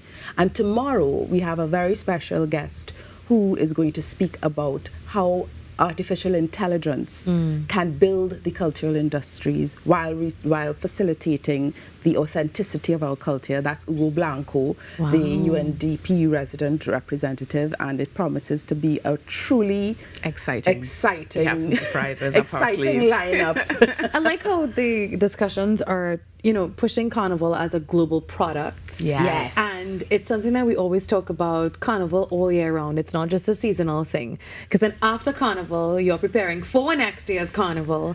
And it's not just Carnival in Trinidad and Tobago. Of course. And except that you're not preparing just for next year. We've been preparing generationally. My sister and I performed when we were 9 and 10 on 12 and under. I don't know if you remember 12 and under. Of course I remember this.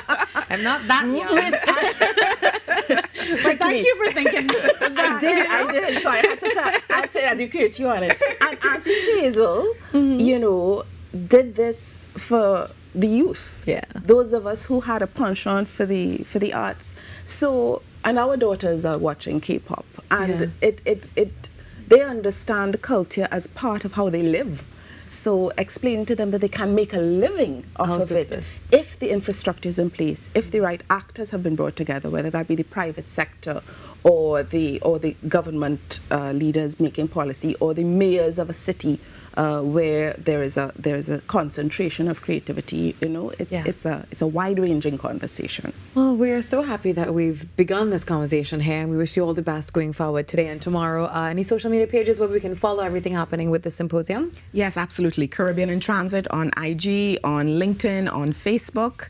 And you can also go to the meetingplacefestival.com for more information, as well as we are streaming live at synapse.zone. Yeah, so you can check that out. Yes. Well, thank you, ladies, sisters, for joining me this morning. All the best in today's events and then tomorrow as well. Just a time check for you. It's just about 14 minutes before the top of the hour. We've got Carrie at 8 o'clock, but of course the show continues. Next up, we continue with our conversation on Strong Women and International Women's Day. It's not just one day, but we celebrate women every single day. You don't want to miss who we have next.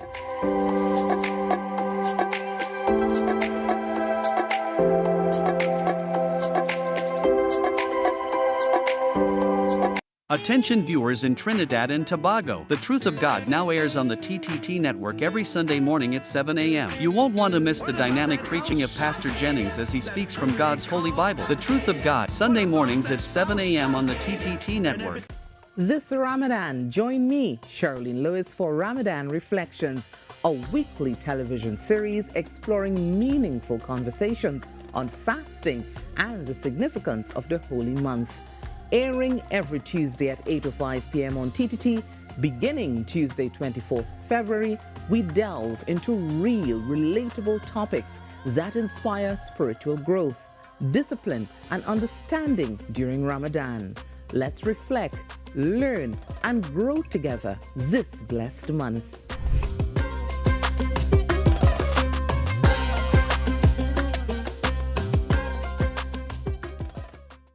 Up for this exciting challenge and confident about your business? If you are, the 1020 feature is just what we do. It's where you give your customers 10 reasons in 20 seconds why they should shop by you. This fun-filled feature will be captured, packaged, and aired on television and promoted on social media simultaneously. Small, medium, and large businesses call or WhatsApp 764-3378 or 313-4215. Let's feature your business. 1020 with Junior K. It's affordable, effective, and fun.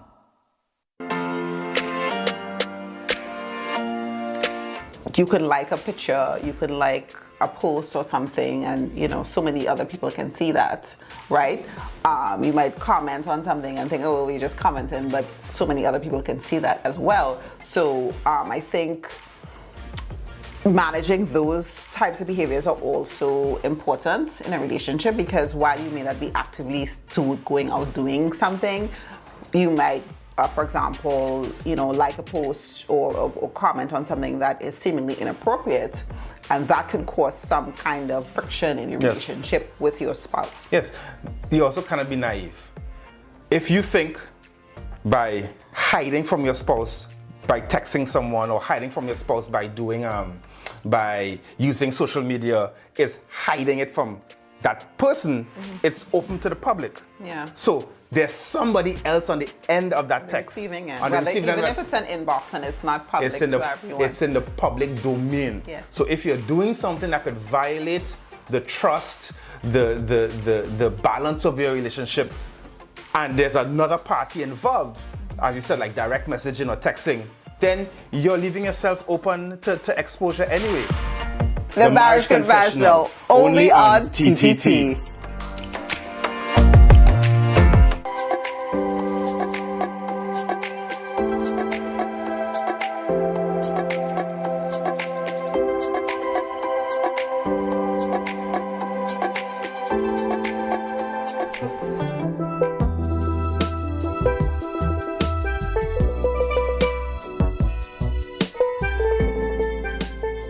Well, as we continue our Women's Day conversations highlighting women making such an impact across industries, we turn now to the world of culinary arts. Well, Trinidad and Tobago born international chef Natasha de Boog has been making her mark globally. I'm sure you've seen her everywhere, from helping to elevate Caribbean cuisine abroad to mentoring young chefs right here at home. And she's also the president of the Trinidad Culinary Association. Well, she joins me this morning to talk a little bit about her journey, her work empowering others, and of course, the role that women continue to play in shaping the culinary world. Good morning, Natasha. Good morning. Well, you're joining us a few days late for International Women's Day, but of course, every day should celebrate women. And we celebrate you and all of your achievements, and you've been making such waves in the culinary world as well. So firstly, tell us a little bit about your journey. How did you go from, being just a young woman in Trinidad and Tobago, not just, but a young woman in Trinidad and Tobago, to such a big part of the culinary world? Okay, sure. Well, obviously, I'm from Sandy Grande. Born and raised in the country and have a very humble upbringing. Grew up with my grandmom, and I think that's where my love for culinary and culture, I think, began. And yeah, grew up just cooking with my grandmom and went to school in Manzanilla. So if anybody see me, and they always try to think like, oh, you think that you're so bougie. I'm a country girl, I always try to go back to my roots and be humble enough. And from there, went to TTHI, and after there, just started my career in Bahamas. And one of the chefs there saw that I had a potential, studied at the best university, culinary university in Switzerland. So I have a double bachelor degree in culinary arts and international business. Went on to do like 25 minor degrees.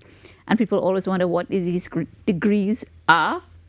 as mixology, bartending, cakes and torts, and studied some of the best things in like Ritz Parry under the #1 bartender in the world, Colin Fields. So I just wanted to have like a holistic view on culinary arts and not just cooking, but also the mixology and beverage side of it. And then being tenacious as I am, I just wanted to do the best. So I went to intern at 7 of the best restaurants worldwide.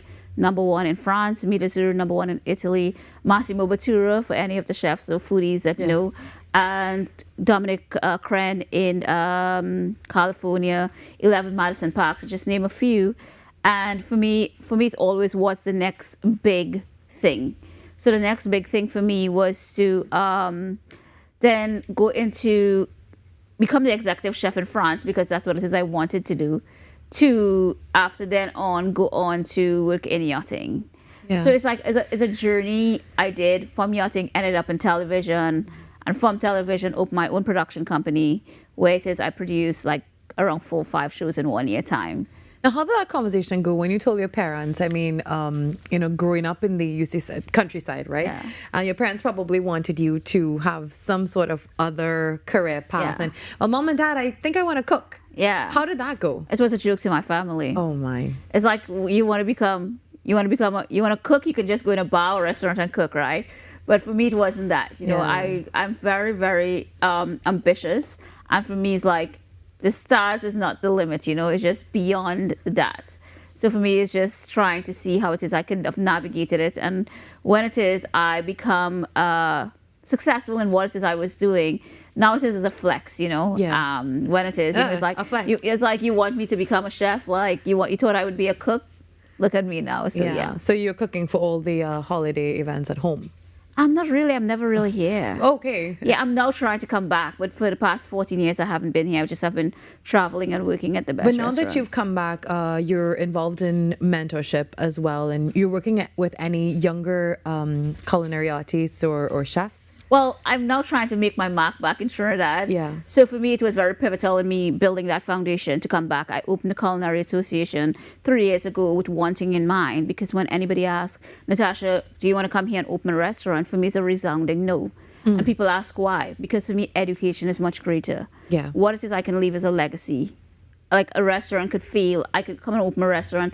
I may not have the niche here to open it. It might be palatable to Trinidadians. But if it is I open something and work with the government, which I'm working with now, to try to open back the education, for me, one child or one generation would leave generations to come who should become more successful than me, who should become more educated than me. So for me, it's more about legacy than just cooking. Yeah, what would you say to young women wanting to enter the culinary world, especially coming from the countryside in Trinidad and Tobago?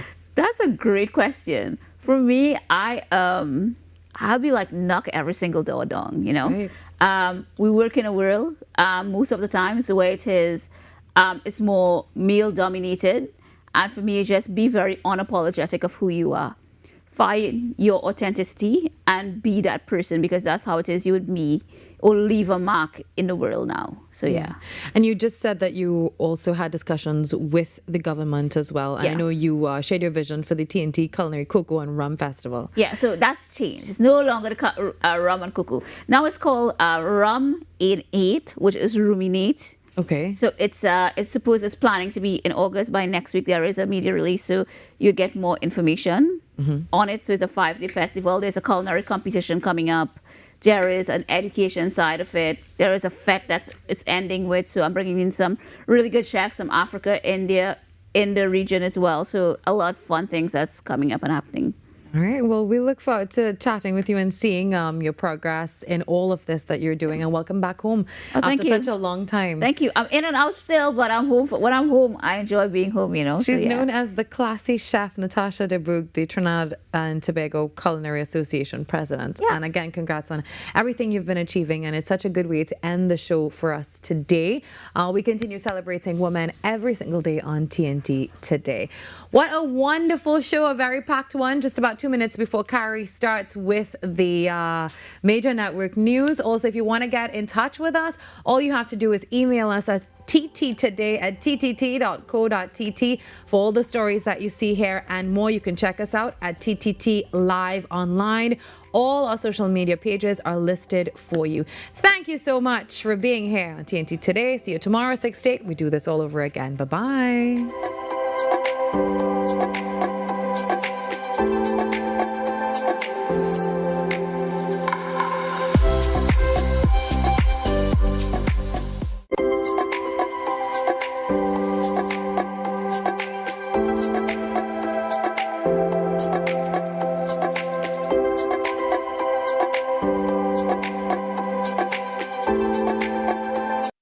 That time of the year again, my friends.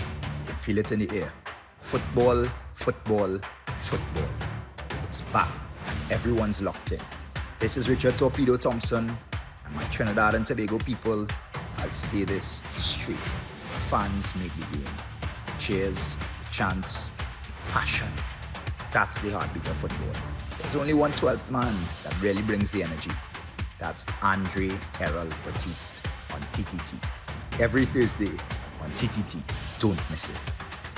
Greetings, hello to you there, and welcome to the CZIT National Secondary Schools Climate Quiz. I'm your host, Sachin Ramsubag, and I am pleased to be part of this great initiative.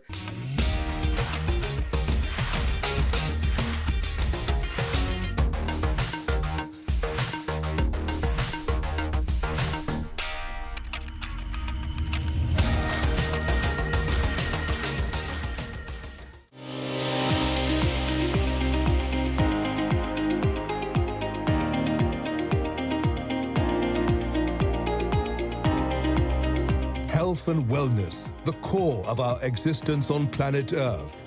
Let us hear the voices of our very own citizens, our local and regional medical community, scientists and climatologists. Caribbean Medical TV is geared to developing a consciousness in our people in terms of our health and lifestyle. Knowledge is a very powerful tool, and we must empower ourselves with the information to protect against chronic and other related diseases.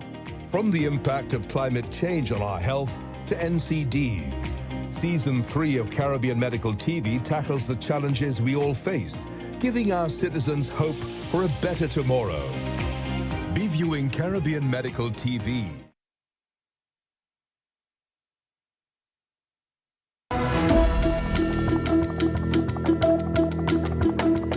Good morning, this is your TTT News Update. I'm Carrie Roberts, making the news at this time.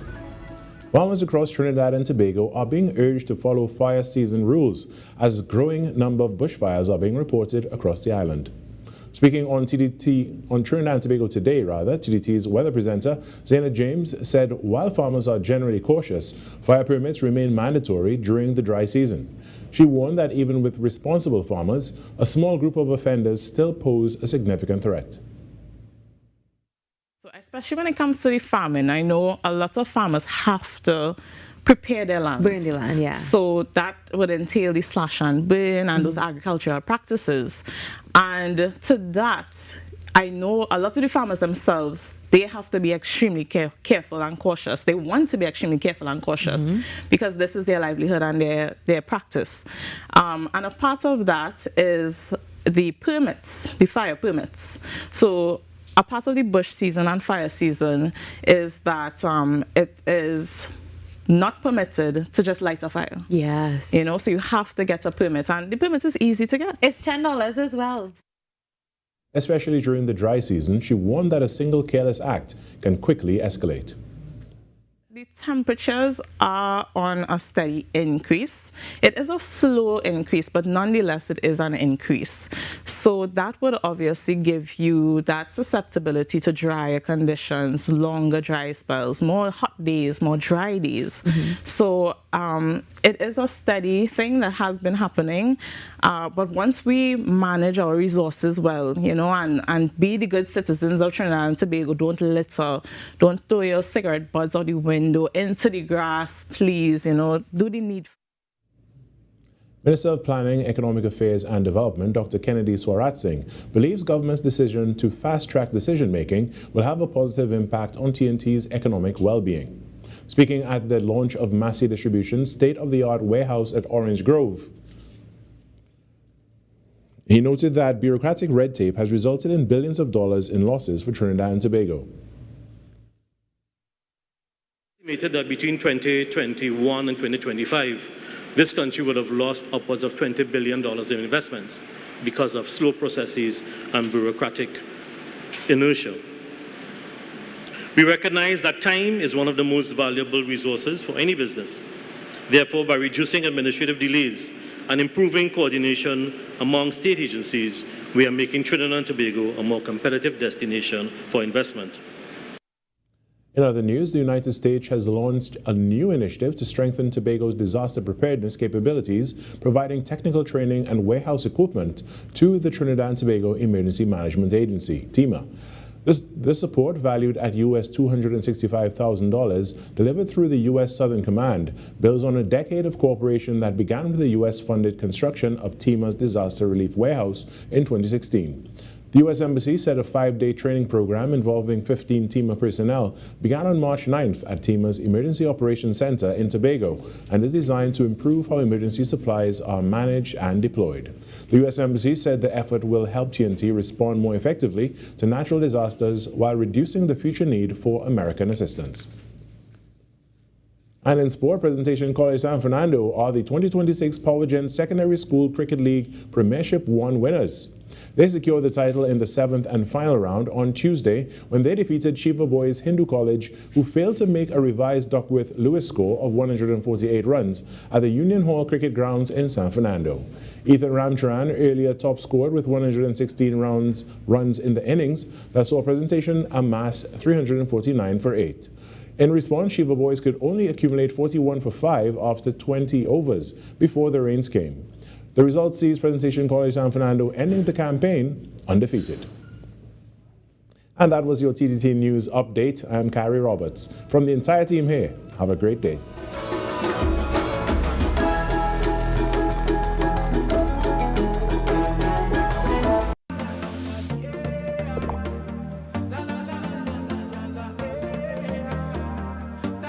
This is TTT. Live for local.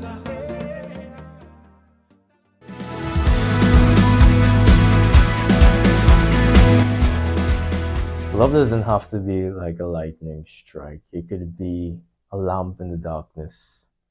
And you see, as the Bible says, that He is a lamp unto our feet and a light unto our path. This is why we must trust in the Lord always. The Bible says again and again, I say trust in the Lord. And this is what we must do. I am Pastor Jesse here, and these are just some word and wonderful words of encouragement to you. And I hope this really helps you and draws you closer to understanding that there is hope, there is joy, and there is love that is so abundantly shared by the Heavenly Father. Understanding His love is so supernatural that before the very foundations of the earth that He thought of you. And even right now, He's thinking of you, whatever situation, whatever circumstance you are in. Know that the light of Christ is there for you. The love of God is there for you, whatever darkness it is. It doesn't have to be a moment of a lightning strike to cause, something amazing to happen, but understanding it could be that even in the darkest night, the smallest flame of light shines bright. Focus on that light. God wants you to focus on that light, and there's a necessity in the season of your life to focus on that light.